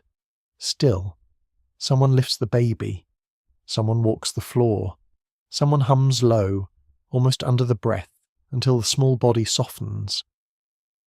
The sound of a lullaby in the quarters is one of the most moving contradictions in plantation life. It is tenderness offered in a world arranged without tenderness. It is an insistence that comfort matters even when comfort is scarce. Some nights bring illness, fever, cough, stomach pain, swollen joints, infected cuts, bites gone bad. Then the work changes again. Herbs are fetched, cloths are dampened, a body is turned, watched, cooled, covered, uncovered. Someone checks breathing in the dark by touch rather than sight. Enslaved communities often relied on a mixture of African healing traditions, indigenous botanical knowledge, local remedies, and practical observation to treat sickness. Official medical care, when offered, was inconsistent and often more concerned with restoring labour capacity than with easing suffering. Historians still argue over how much freedom enslaved healers had to practice their own methods, and how often owners trusted, tolerated, or feared them. The evidence suggests a complicated picture. Some healers became valued for their skill, others worked quietly, passing knowledge through families and communities without formal recognition. In any case, healing at night was often done by people with tired hands and no guarantee of success, driven by care rather than authority. The night can also be a time for food preparation that daylight labour would not allow. Meat may be salted, fish cleaned, vegetables cut and stored, grains sorted, herbs hung to dry, or dough set aside for the next day. Preservation matters because waste is dangerous. A good onion gone soft too soon, a bit of meat spoiled by heat, a handful of meal spilled into dirt. Any of these can matter far more than they would in a comfortable household. You learn to watch food closely, to know by smell, touch, and colour what may still be saved. Outside, under the dim sky, some work continues in the yard. A man crouches over a tool handle with a knife, shaving wood in careful strokes. Another person checks on a small garden plot by moonlight, touching the leaves of beans or greens as if greeting them after a long day apart. Someone shakes out a blanket before bringing it in. Someone lifts water from a barrel, the bucket making a dull, wet sound against the wood. The night air feels cooler at last, touching sweat dried stiff in cloth. There are also stolen tasks of self-care. They matter more than the phrase suggests. Grease rubbed onto cracked hands, a foot examined for splinters, hair braided to keep it manageable, a blister pierced or padded, a sore back leaned against a warm wall. These are small acts, but the body depends on them. The plantation consumes strength so completely that recovery itself becomes labour. Even rest has to be prepared. Some nights are broken by command. An owner wants something delivered. A domestic worker is summoned back to the main house. A watch must be kept over a newborn lamb, a kettle, a smokehouse, a gate. During harvest or processing seasons, work can stretch late, especially where crops require curing, grinding, or immediate handling. Night then loses even its thin claim to private time. It becomes an extension of the workday under another sky. There is a peculiar quiet in moments when several people in the quarters are busy at once with different tasks. No one is idle, yet the room does not feel loud. It feels concentrated. A woman sews. A man repairs a basket rim. A child nods off against a wall. An elder cleans greens. Leaf by leaf. Sparks lift from the fire and vanish. This is what a household looks like when it is built by necessity. Each person's motion helps hold the rest in place. Sometimes conversation rises in these hours, not lively exactly, but low and thoughtful. People talk about weather, kin, illness, food, births, rumours, clothing, garden troubles, and the 1,000 practical matters that make a life. Night speech has a different texture from day speech. It is softer, more inward. The body has no energy left for performance. Words come stripped down to what matters. A quirky and telling detail is that many evening tasks demanded real technical skill while being dismissed entirely by those who benefited from them. Spinning, sewing, preserving food, making soap, weaving baskets, repairing tools, mixing remedies, and cooking from scant supplies all required memory and judgment. Yet in plantation logic, these abilities were treated as ordinary background activity, almost as if they happened on their own. Invisible labour has always been called natural by people relieved not to perform it. The mind grows strange with fatigue. The fire seems brighter than it is. Time slips. A few minutes with a needle can feel endless. Then suddenly a whole hour is gone. Your body wants the floor, the pallet, the simple mercy of lying down. But there is still one more bowl to wash, one more garment to fold, one more child to settle. Night labour often continues not because the worker is willing, but because tomorrow will be harder if tonight's tasks are left undone. At last, one by one. The motion's slow. The pot is set aside. The mending is folded. The water is covered. The embers are arranged to last just enough. A child is lifted from one pair of arms to a pallet. Someone stretches and winces. Someone rubs both hands over their face and sits still for a few precious breaths. The cabin grows quieter, though never entirely quiet. Outside, insects pulse in the dark. Somewhere a dog barks once and stops. You lie down with the smell of smoke in your hair and the ache of unfinished tasks still in your muscles. That, too, is part of plantation life. Very little ever feels finished. Food must be prepared again. Clothing must be mended again. Children must be soothed again. Tools must be fixed again. The day may have ended, but the work has merely changed shape. Endless labour is not a figure of speech here. It follows you into the dark and waits beside your sleeping place. Your eyes close. The fire gives one last low crack, and the night, having taken its share, finally lets you drift. Even in a place built to command your body, the inner life keeps moving. It moves in rhythm, memory, belief, and the quiet ways people gather themselves after the day has scattered their strength. On a plantation in 1760, music is not decoration. Faith is not a polite Sunday posture. Memory is not a luxury for those with spare time. These things are tools, shelter, language, and sometimes the only room where freedom can stand upright for a moment. The evening air holds sound differently once the hardest tasks are done. The field noises have faded. The big house has closed in on itself. The quarters breathe in a lower register now. Fire crackles.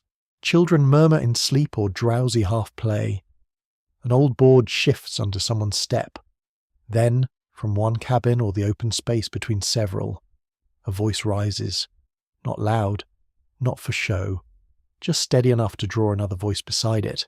A song begins small, another joins, then another.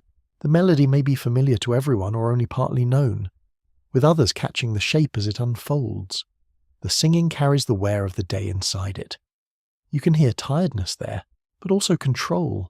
The voice does not belong to the overseer now. It belongs to the singer. Plantation music in the 18th century was shaped by many influences, including retained African rhythmic traditions, call and response patterns, work songs, Christian hymns, local improvisation, and sounds built within enslaved communities themselves. Formal categories come later. Here it is simply sound carrying people through. Call and response matters because it turns song into shared structure.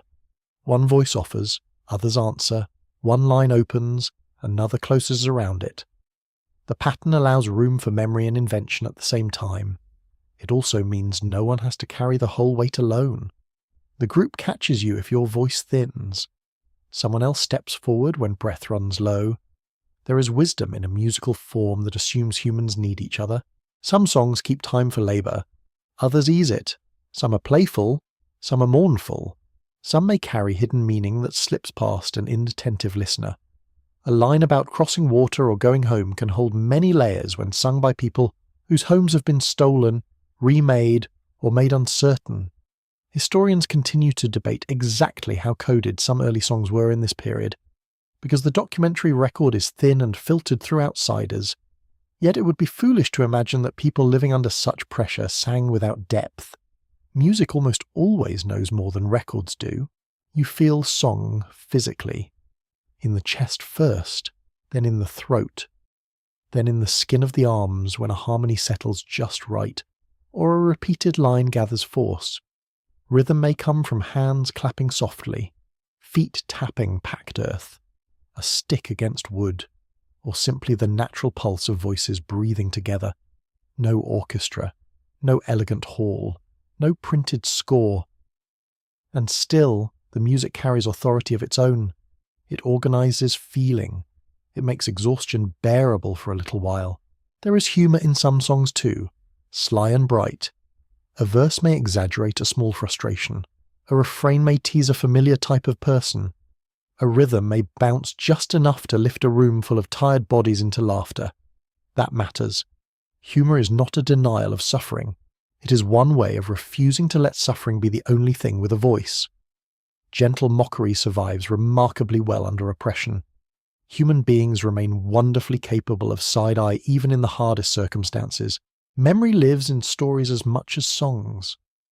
An elder may speak after the singing quiets, telling of a person long gone, a place remembered, a saying learned from a parent, a cautionary tale, or a tale of a clever animal outwitting one much larger. Trickster stories in black communities of the Atlantic world carried rich layers of entertainment and survival teaching. A small creature who wins through wit can teach a great deal in a society where open strength is dangerous. Children hear delight in such stories. Adults hear strategy. Some memories arrive through cooking and gesture rather than words. The way someone seasons greens, the way hair is braided, the rhythm of a game, the shape of a hand movement used in emphasis, the order of names recited in a family line. These ordinary acts can preserve traces of worlds that slavery tried to erase. Not whole worlds, perhaps. Enslavement shattered too much for that. But fragments matter. Fragments become inheritance when carried carefully. Faith enters this life in many forms. In 1760, some enslaved black Americans had encountered Christianity through owners, missionaries, colonial churches, or local preaching. Others held spiritual understanding shaped by African traditions, family teachings, and the hard lessons of plantation life itself. Many likely lived within a blended spiritual world, where biblical stories, ancestral memory, practical ritual, prayer, and local custom met one another without asking permission from theologians. You may hear someone pray in a way that sounds both formal and utterly personal. The words might call on God, Jesus, the Lord, heaven, mercy, justice, protection, or safe passage through another day. They may also carry cadences and emotional textures not neatly contained by the official religion of the white household. Faith, after all, changes when carried by the oppressed. Stories of bondage, deliverance, exile, and judgment sound different when spoken by people living inside forced labour. The story of Moses and the Israelites held special meaning for many enslaved people in later generations. And it may already have held power in 1760 wherever biblical teaching had spread. The idea that the powerful are not eternal, that bondage is seen, that suffering is not invisible to heaven. This is a dangerous comfort. It feeds endurance.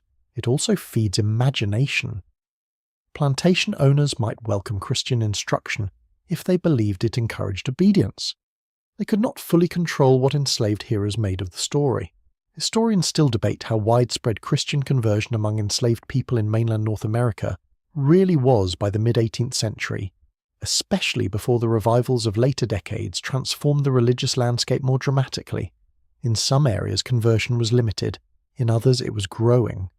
What is certain is that spiritual life among enslaved communities was active, inventive, and shaped as much by need and memory as by formal doctrine. People do not wait for official structures to begin asking ultimate questions. The atmosphere around a nighttime gathering can feel almost sacred without anyone declaring it so. Firelight warms faces from below. Smoke drifts slowly upward. Crickets pulse in the darkness beyond the cabin row. Someone's hand rests on a child's shoulder. Another person sits with eyes closed, listening rather than speaking. The body, so driven all day by command, now settles into a different kind of order. Breath slows, attention deepens, even silence begins to feel companionable. There are moments when belief and uncertainty sit side by side. A prayer for healing after someone has fallen ill, a plea for a child's safety, a whispered hope that a relative sold away still lives, a question about why suffering lasts. Faith on a plantation is not a smooth, polished thing. It is worn, argued with, leaned on, doubted, returned to, and spoken through tears as often as through confidence. That may be what makes it convincing. Quirky details survive around the edges of spiritual life too. A protective charm tucked into clothing, an herb bundle kept near a sleeping place. A phrase repeated for luck or guarding, a special respect shown to certain dreams. Colonial observers often misunderstood or mocked these practices, when they noticed them at all. Yet many communities across the Atlantic world carried protective or interpretive traditions that made deep sense within their own frameworks. People living under relentless uncertainty naturally develop ways to seek protection beyond the visible. Music and faith also help repair identity after a day of humiliation. The plantation spends hours teaching you what it believes you are. Labouring body, market value, problem to manage, tool with a pulse. Song and prayer answer back in another language. They say you are remembered, named, connected, alive in more than economic terms. They say sorrow can be witnessed. They say the self is larger than what the ledger records. This is not abstract comfort. It is emotional survival. Sometimes a song drifts from cabin to cabin until the whole row seems to breathe with it. Someone in one doorway catches a line and sends it onward. Another cabin answers from deeper in the dark. The sound does not rise high enough to challenge the whole plantation, but it moves across it like quiet weather. A melody can do that. It can pass through spaces where bodies cannot freely go. It can gather people into common feeling without requiring a meeting announced aloud. Children absorb all this without needing formal explanation. They learn refrains before they understand every word. They feel the hush that falls around a prayer. They hear adults shift their tone when telling stories that matter. They notice which songs make elders smile sadly, and which ones bring lightness back into a room. Culture enters them through repeated presence, through evenings that seem ordinary at the time. What is inherited often arrives in this simple way, by being near it often enough that it becomes part of the bones. There is no perfect purity in this world. African traditions have already been broken, blended, altered, and forced into new shapes by the violence of the Atlantic slave trade and the demands of colonial life. Christianity, too, arrives entangled with the people who exploit and command. Yet from these damaged ingredients, enslaved communities make forms of spiritual and cultural life that are distinctly their own. There is tremendous creativity in that. Not cheerful creativity, perhaps hard-won creativity. A woman begins humming while braiding a child's hair. The tune is half lullaby, half memory, nearby. An older man taps a slow beat on his knee with 2 fingers, almost absent-mindedly, as if rhythm still lives in him, even when no song is formally underway. Someone else murmurs a line of scripture heard once and held on to because it fits some inward need. Another person adds a proverb learned from an elder. In this way, evenings gather wisdom from many sources and lay it gently among the people. The plantation cannot fully understand these gatherings because it sees value mostly in visible labour. A song leaves no cash crop in the field. A prayer does not mend a fence. A story does not fill a tobacco barn. Yet all 3 help people remain people, and that is precisely why they matter. A system built on domination depends on reducing the human complexity of those it dominates. Music, memory, and faith quietly rebuild that complexity each night. At times, sadness enters openly. A song may bend toward grief. A name may be spoken and then followed by silence. An elder's face may tighten with some old sorrow. No one rushes to smooth it away. Grief belongs in the room too. In fact, shared grief can be one of the surest forms of community. It says your losses are not unseen. They do not vanish just because the plantation would prefer efficient silence. The fire burns lower, the voices soften, one by one. Songs shorten into humming. Humming fades into murmurs, and murmurs into the breathing sounds of people settling themselves for what rest the night can spare. The stars above the plantation are indifferent, beautiful, and very far away. Down below, in the smoky dark, people have made something warmer and nearer, not freedom, not safety, but a place for the soul to keep speaking. You sit still for a moment longer, listening to the last line of a song fade into night. Then someone says amen, and the darkness holds it gently. Fear on a plantation is rarely dramatic in the way stories sometimes pretend. It does not always arrive with shouting, horses, or a whip raised high against the sky. More often it settles into the day like humidity. It is there when you wake, there when you work, there when you speak, and there when you decide whether to say nothing at all. In 1760, punishment is not merely an event, it is a climate. Rules shape everything, though many of them are never written where you can see them. Some are obvious. Work when told, go where told, handle property carefully, even when you yourself are treated as property. Do not answer in the wrong tone. Do not delay. Do not gather too boldly. Do not appear angry. Do not appear too cheerful in the wrong moment either, because that can be judged as insolence. Plantation discipline thrives on vagueness, because vague power is flexible power. It allows punishment to fit mood as much as offence. You learn quickly that different people in authority have different triggers. One hates slowness. Another hates direct eye contact. Another hates what he calls back talk, which may simply mean hearing words from you at all. A mistress may fix on neatness, silence, or the exact arrangement of a room. An overseer may care above all for pace, quantity, and visible submission. Knowing these moods becomes part of survival.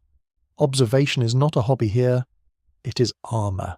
The body reads danger before the mind names it. A horse approaching too fast. A voice sharpened by drink. A door opening at an unusual hour. A prolonged silence from someone usually quick to complain. The way people around you go still for a second. A child quieting without being told. Every household and field crew develops its own pattern of warning signs. You absorb them because missing one can cost too much. Punishment on plantations took many forms. It could mean whipping, confinement, reduced rations, forced extra labour, sale, humiliation, separation from family, or being made an example before others.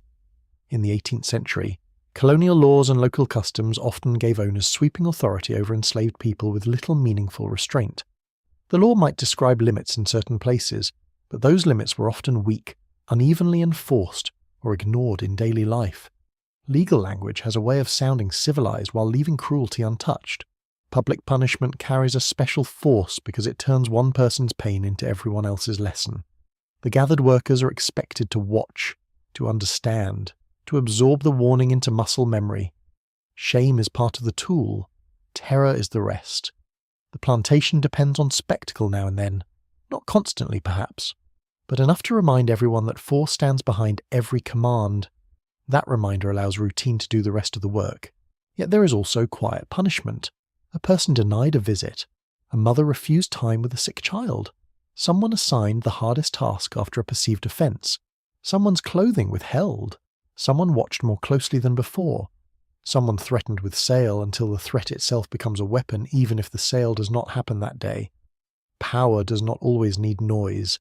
Sometimes it prefers the slow squeeze. One especially cruel aspect of plantation punishment is how it extends beyond the accused. If one person is suspected of theft, slowness, talking back, running away, or some private act of resistance. Others may feel the consequences too. Surveillance tighten, tempers worsen, collective work demands increase. Fear spreads outward through families and cabin rows. A system based on domination understands very well that shared vulnerability can police a community from within. Children witness more than adults wish they did. They hear voices raised. They see bodies returned changed by punishment, even when no one explains fully. They learn which areas to avoid, when to lower their eyes, and how quickly a day can shift from ordinary labour into something much darker. Growing up around arbitrary authority teaches habits that settle deep. Some children become watchful, some become unnaturally careful, some test boundaries and learn hard lessons. Fear educates all of them. The soundscape of authority is distinctive. Boots on a porch, a riding crop striking leather, keys, latches, a cane against floorboards, a command spoken in a certain clipped rhythm. Even before punishment arrives, these sounds can tighten the stomach. Noise becomes predictive. The ear learns to sort ordinary household life from the early signals of danger. It is a harsh education, but a highly practical one. At times, accusation itself is enough to unsettle the quarters for days. Missing food, a broken tool, livestock out of place, a rumour of a secret meeting, fire in the wrong spot, a note, a whisper, a complaint from the house. Proof may be thin or non-existent. It hardly matters. On a plantation, the burden of innocence does not protect the accused. Suspicion can move faster than fairness because fairness is not the system's goal. Historians still debate how uniformly violent individual plantations were across regions and owners, because surviving records are uneven and often self-serving. Some owners described themselves as moderate, others were openly severe. Travellers sometimes exaggerated or softened what they saw, but scholars agree on the broader truth. Enslavement depended on the credible threat of force, whether exercised daily or held in reserve. A plantation did not need to punish every minute in order to shape every minute. The possibility was enough to shadow the day. Humiliation was often part of discipline too. Being corrected in front of others, forced apologies, mockery, being made to stand aside while faults are listed, having personal items searched or taken, being spoken about as if not fully present. This quieter degradation can cut deeply because it attacks dignity while pretending merely to maintain order. The plantation is skilled at this. It wants obedience, yes, but it also wants inward shrinking. There is fear around the pass system on some plantations and in some colonies, where movement off the property may require written permission or explicit approval. To be found without it can mean punishment. This makes the world beyond the plantation both near and distant. Roads exist, churches, neighbouring farms, rivers, markets, and kin on other properties may be only a few miles away. Yet those miles are lined with danger if crossed without sanction. Geography itself becomes moralised by power. Night patrols and local slave patrols would become more formalised and infamous in some regions over time. But even in 1760, the policing of black movement was already a reality in many colonial settings. White neighbours, overseers, local authorities, and ordinary suspicion all helped confine enslaved people. The landscape was watched, not perfectly, but often enough. Fear therefore travelled with movement. A path through woods might mean possibility and danger in the same breath. One odd but revealing detail from some plantation regimes is how punishment could be tied to clocks, bells, or quantified output, as though timekeeping itself were neutral. Arrive late, fail to complete a set task, miss a signal. The language sounds orderly. It hides the fact that the entire order rests on coercion. There is something especially cold about punishment dressed in the clothing of efficiency. A bell rings, and suddenly brutality calls itself management.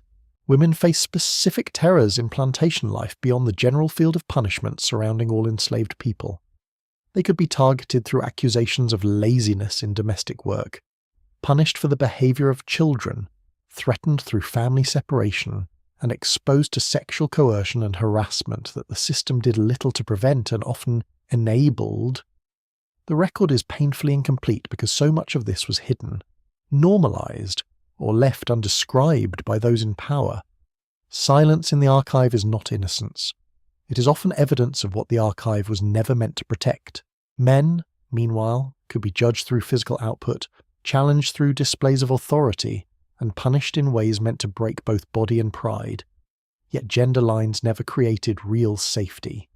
Everyone lived inside the same machinery, only touched by it differently. The plantation distributed vulnerability according to role, body, age, and circumstance. But it spared no one simply for fitting a category. Fear also shapes how people speak to one another.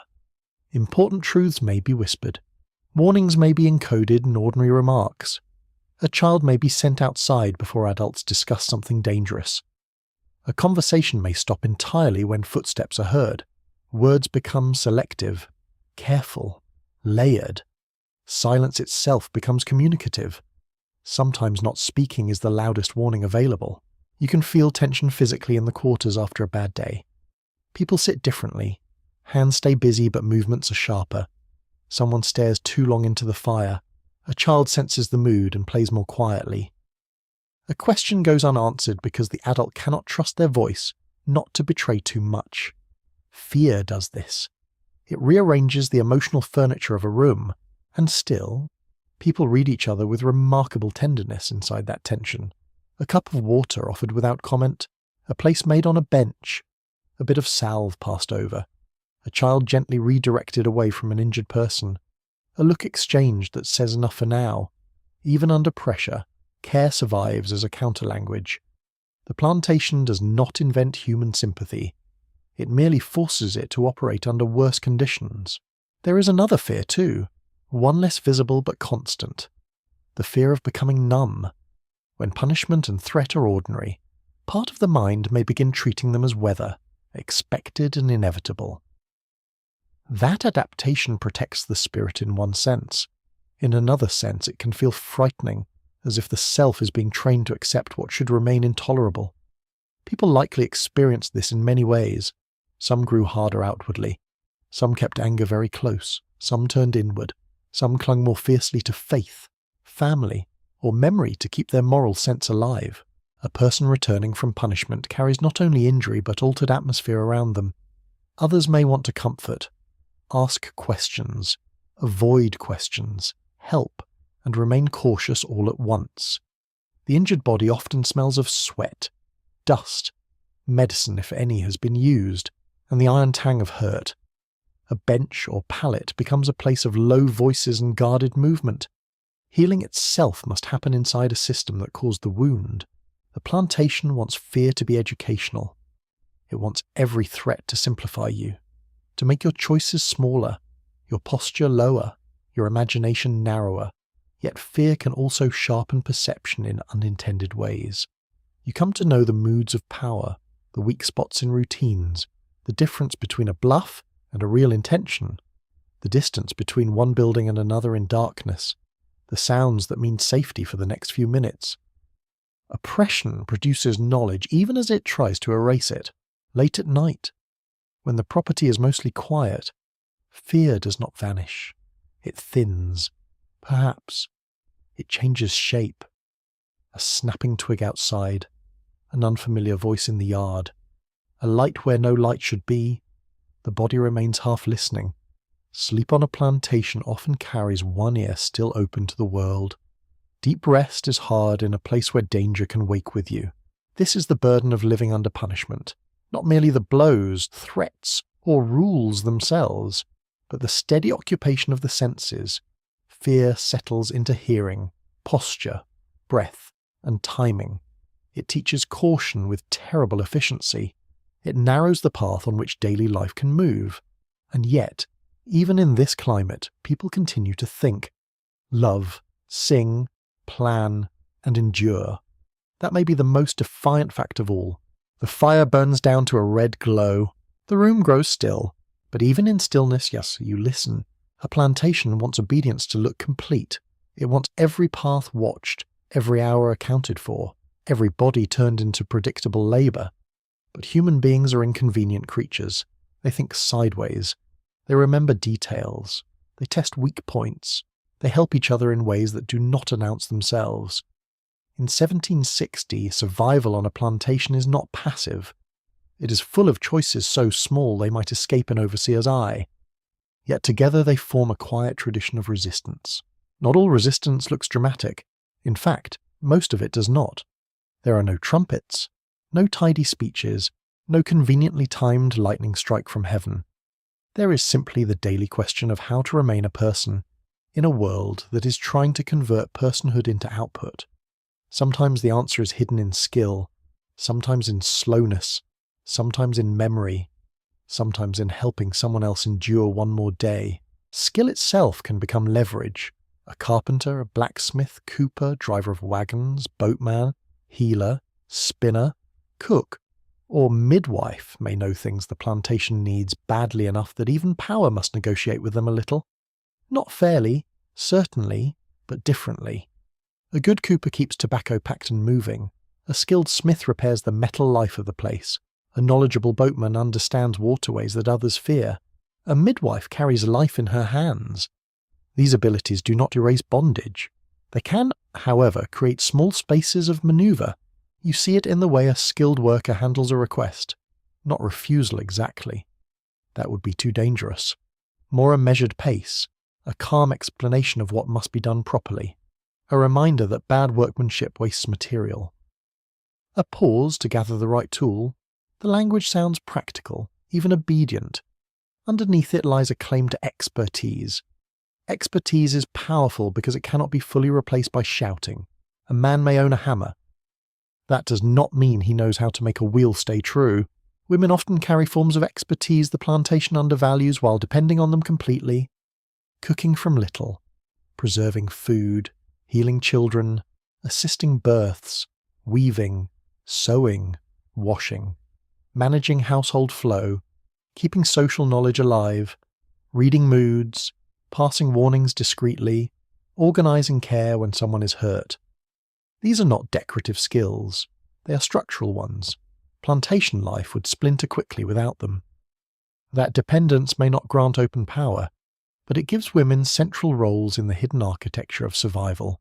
One of the most subtle forms of resistance is control over pace. A task may be done, but not with the urgency the overseer desires. Tools may be handled competently, but with no extra ounce of effort gifted to the system. A field row may move forward in a way that looks acceptable while quietly protecting the body from complete exhaustion. Historians have long discussed work slowdowns, feigned illness, and calculated inefficiency as common forms of resistance under slavery. They are hard to document precisely because they are designed to look like ordinary limitation. That is part of their brilliance. Feigned ignorance can be useful too. You don't understand the instruction fully. You misunderstood which barrel. You did not hear the first call. You thought the cloth was meant for another room. Such evasions require intelligence, timing, and a careful reading of personality. Used too boldly, they invite punishment. Used with finesse, they can blur responsibility or buy a little time. The plantation likes to imagine itself perfectly informed. Human misunderstanding, real or strategic, unsettles that fantasy. There is sabotage, of course, though often in quiet forms.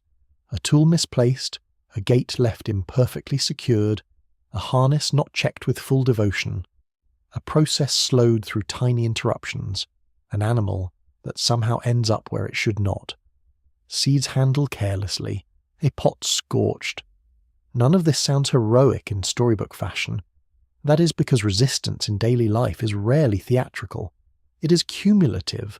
It chips away, complicates, frustrates, and reminds the system that domination must constantly spend energy maintaining itself. Some acts are acts of preservation rather than disruption, yet they are resistant all the same. Teaching a child family names, sharing food with someone whose ration ran short, passing on herbal knowledge, helping a couple see each other, keeping a song alive, mending clothes for someone too exhausted to do it, warning a friend that a trader has been seen. These acts resist the plantation's central goal, which is isolation in service of control. Community is politically inconvenient, even when it looks like kindness. Communication on a plantation can become an art form, a glance toward the road, a phrase that means more than it seems, a songline stressed in a certain way, a child sent on an errand that is partly an errand and partly a message. The need for caution makes language layered. People learn to hear what is said and what is meant. White observers often underestimated this because they mistook silence for simplicity. Silence, in oppressed communities, is frequently crowded with intelligence. Historians still debate the exact extent and organization of secret communication networks among enslaved people in the mid-18th century mainland colonies. Formal evidence is scarce for obvious reasons. The safer a network is, the less it writes minutes. Still, plantation life itself suggests constant small exchanges of warning, information, and assistance. People with relatives on nearby estates, access to roads, or labour roles that moved them between properties could carry more than goods.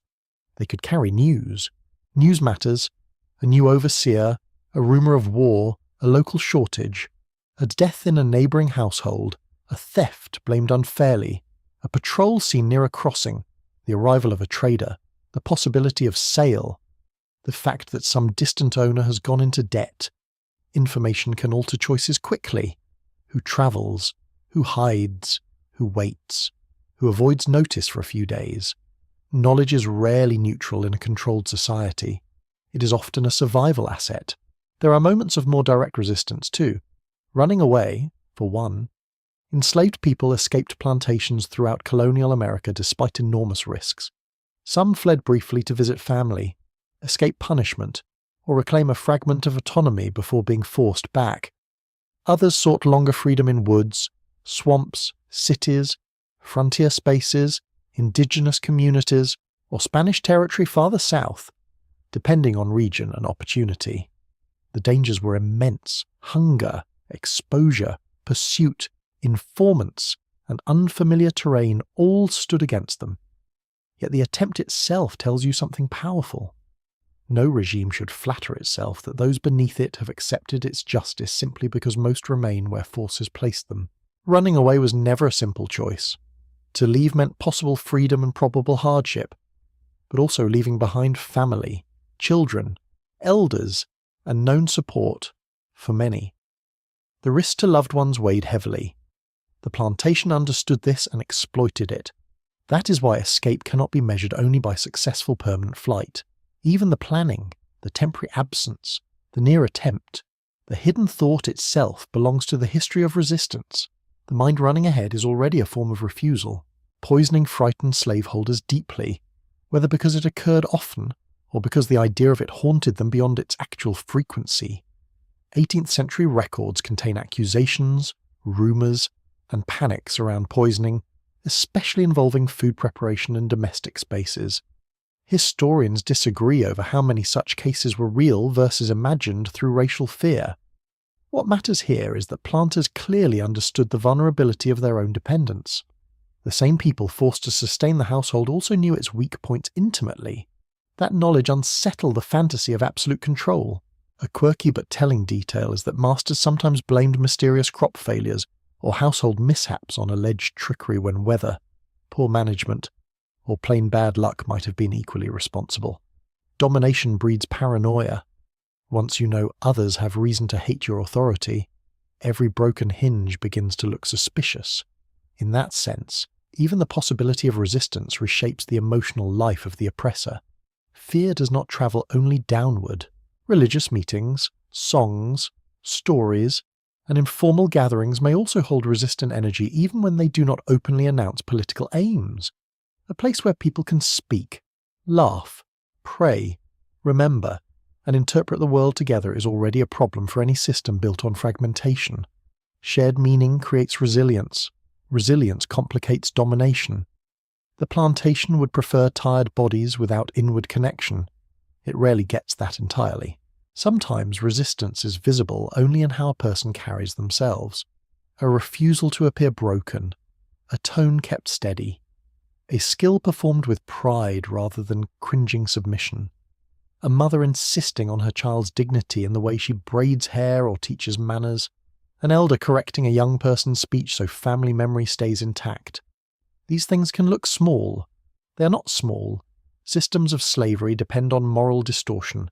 To preserve standards of care, beauty, wit, or self-respect inside such a system is a serious achievement, There is also strategic cooperation among the enslaved that outsiders might miss, covering for someone who needs a few extra minutes, sharing alibis that sound ordinary, rotating burdens in quiet ways, distracting attention when another person slips away briefly, passing along the better patch of shade to an older worker, saving a bit of food, offering healing knowledge without asking payment.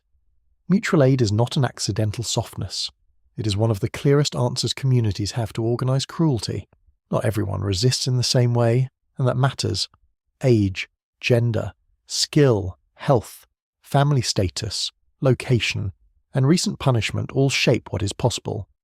A young man in the fields may take one kind of risk, an older woman in the kitchen another. A child may carry messages better than an adult because adults are watched differently. A trusted driver may shield others at times while being trapped in compromise himself. Moral life under slavery is complicated, and simple judgments often fail to see how constrained every choice can be. What unites these acts is not their scale, but their direction. They move against complete domination. They refuse total surrender of body, mind, kin, or future. They may not topple the plantation. Most are not meant to. They are meant to protect life, preserve selfhood, frustrate power, and keep open the possibility that the world is larger than what the fence encloses. The evening air cools. A man returns from a workshop with wood shavings on his sleeve and information in his head. A woman brings a bowl to a neighbour, and with it a quiet warning. A child repeats a phrase that sounded casual but was not. Somewhere.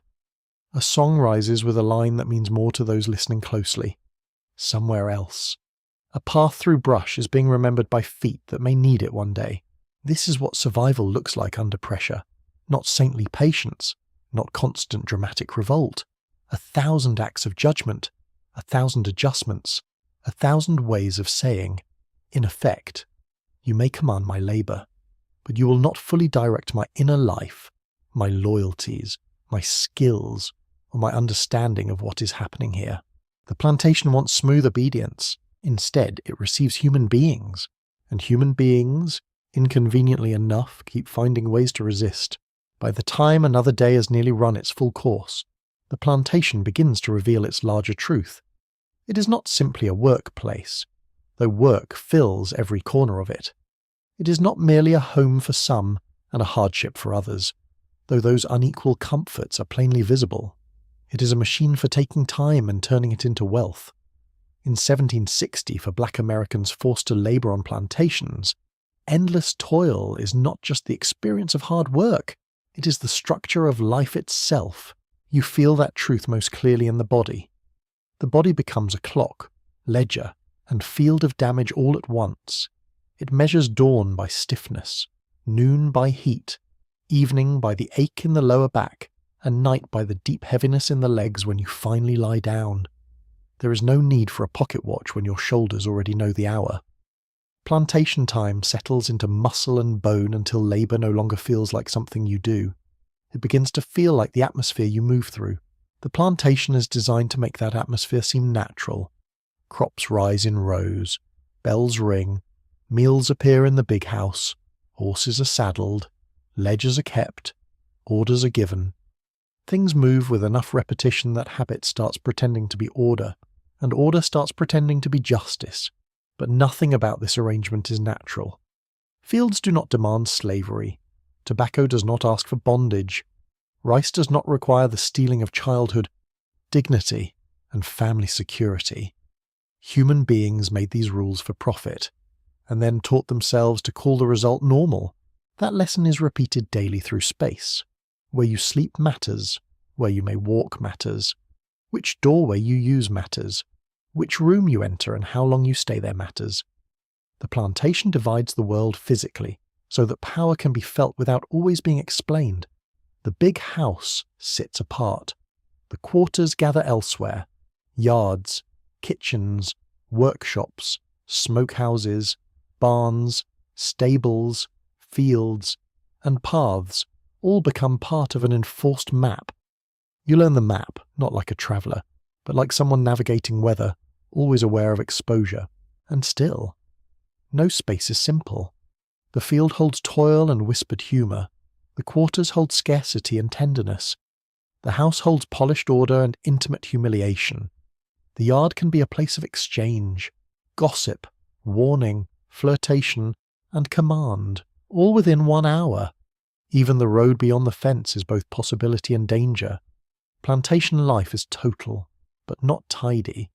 It reaches everywhere, and still cannot fully control what grows in the spaces between its intentions. One of the most chilling realities is how much of this system depends on ordinary management: records, distribution, assignments, repairs, schedules, account books. A society capable of obvious brutality is one thing. A society capable of making brutality administrative is another. In the 18th century, plantation slavery in British North America was tied to expanding Atlantic markets, imperial trade, and local credit systems. Tobacco, rice, indigo, and other goods moved outward. Money, status, and political influence moved upward. The labour making it possible remained bent in the field, smoke soaked in the kitchen and exhausted in the quarters. The people at the top of the system often preferred to think of themselves as practical rather than cruel. That self-image mattered. It allowed owners to admire efficiency, discuss yields, speak of discipline, and complain about expenses while ignoring the moral shape of what they were doing. There is a remarkable human ability to place atrocity in neat categories and then call oneself civilized, because the handwriting is tidy. Plantation society depended on that ability. You see the truth of the system not only in major violences, but in the steady theft of small things. The theft of an unhurried meal, the theft of waking without fear, the theft of the right to raise a child without sail hanging overhead, the theft of choosing how to use your own hands after dark, the theft of being tired without punishment, the theft of privacy, movement, and rest. Endless labour is made from these smaller thefts stitched together until they become a whole way of life. There is also the theft of expectation. Over time, systems like this attempt to teach people not to expect warmth, fullness, fairness, or secure belonging. They lower the horizon of what life is allowed to feel like. That may be one of the plantation's deepest ambitions, not just to extract work, but to shrink the imagination of what should be possible. Yet the imagination keeps returning, annoyingly, beautifully, in songs, stories, faith, gardens, families, mended clothes, jokes, and all the tiny acts of care that insist a fuller life is not absurd. Historians still dispute some details about plantation life in 1760, because evidence comes unevenly, and often through the eyes of those who benefited from the system. Records can tell you rations, crop outputs, prices, purchases, punishments noted, births counted, deaths entered, and inventories listed. They are much worse at capturing what a long hot afternoon felt like in the shoulders, what a mother feared when a trader appeared, what relief passed through a room when a sick child's fever broke, or what it meant to hear your own people singing after a day of command. The archive often preserves the skeleton of power and leaves communities to supply the pulse, yet even incomplete evidence makes one thing unmistakable. Black Americans on plantations in 1760 were not merely labourers in difficult conditions. They were people forced into a system deliberately built to turn their lives into other people's wealth. They produced crops, maintained households, repaired tools, raised children, cooked food, preserved knowledge, carried memory, and sustained one another under relentless pressure. The plantation took from them constantly and still depended on capacities it could neither fully understand nor fully own. The economic logic of endless labour also distorts time itself. Morning is not fresh, it is assigned. Afternoon is not a slow drift of sunlight, it is an endurance test. Evening is not leisure, it is unpaid repair. Night is not rest. It is preparation for being taken again by morning. In that sense, the plantation does more than claim work hours. It colonizes the entire day. It reaches into sleep, family feeling, diet, dress, language, and movement until there are almost no clean edges left between survival and labour. And yet there are edges, however narrow, You find them in the way people preserve preference. Someone likes more pepper in the greens. Someone braids hair in a certain style taught by an elder. Someone keeps a proverb alive. Someone insists on washing a child's face carefully before sleep, not because the plantation demands it, but because dignity does. Someone hums while working, turning motion into rhythm. Someone repairs a shirt neatly, even if the cloth itself is poor. These acts may seem modest. They are not modest to the person performing them. They are little declarations that life is not fully reducible to labour. The plantation fears this more than it admits. It fears memory because memory binds generations. It fears family because family creates loyalty beyond ownership. It fears skill because skill complicates command. It fears prayer because prayer appeals to authority beyond the master. It fears humour because humour keeps the soul from kneeling completely. It fears information because information lets people judge, prepare, and sometimes escape. It fears community because community turns isolated suffering into shared understanding. A strange irony runs through plantation society. The owners want complete control, but complete control would require them to know everything. They do not. They cannot. They do not know every whispered warning, every small tenderness, every hidden resentment, every private hope, every lesson passed from elder to child, every remembered path through the woods, every meaning folded into a song. Their power is immense. Their knowledge is partial. That gap is where human life continues. You might imagine a plantation as one giant drama of violence and command, and certainly violence and command are central to it. But for the people living inside it, much of life unfolds as accumulation, hour upon hour, chore upon chore, fear upon fear, care upon care. This is why the phrase endless labour fits so well. It is not only that the work is hard, it is that the hard work never stands alone. It is attached to hunger, surveillance, family vulnerability, physical wear, emotional strain, and the constant management of need. The burden is total. There is another truth here too, one easy to miss if you only look at the system from above. Plantation life does not erase individuality, though it tries. One person is quicker to laugh, another is slower to trust. One remembers plant remedies, another is deft with tools. One sings in a low, deep tone, another tells stories that make children lean close. One carries grief visibly, another folds it inward and becomes watchful. To speak of black Americans on plantations is to speak of communities. Yes, but also of distinct persons. Slavery wanted categories. Life kept producing characters. By late evening, as shadows gather and labour shifts into its last domestic forms, the whole plantation seems to exhale. Fires dim, wheels stop, voices lower, yet beneath that softening lies the fact that tomorrow is already waiting. The field will ask again. The house will ask again. Hunger will ask again. Mending, care, caution, and endurance will all ask again. Endless labour means the future arrives already owing someone else your strength. Still, the day leaves behind more than exhaustion. It leaves proof. Proof that people worked beyond reason and still cared for each other. Proof that they suffered deprivation and still made flavour, beauty, song, and family. Proof that under one of history's coldest systems, human warmth did not disappear.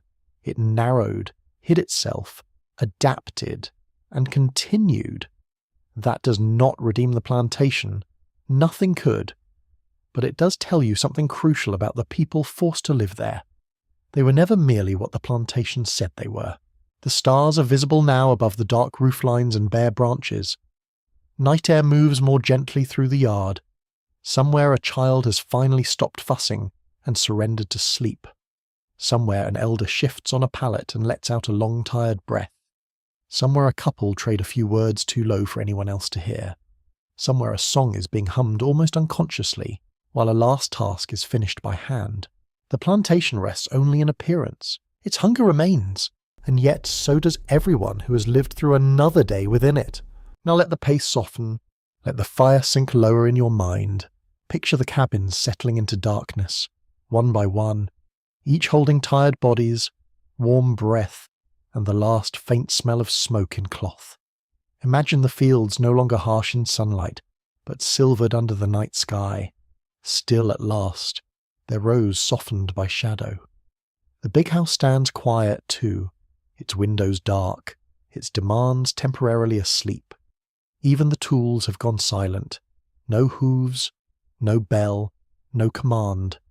Only insects in the distance and the slow turning of cooler air across the earth. You do not need to carry the whole day anymore. You can set down the hoe, the bucket, the needle, the basket, the worry for a little while. Let the sounds grow fewer.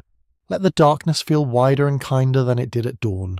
Somewhere nearby, a low voice hums the last thread of a melody.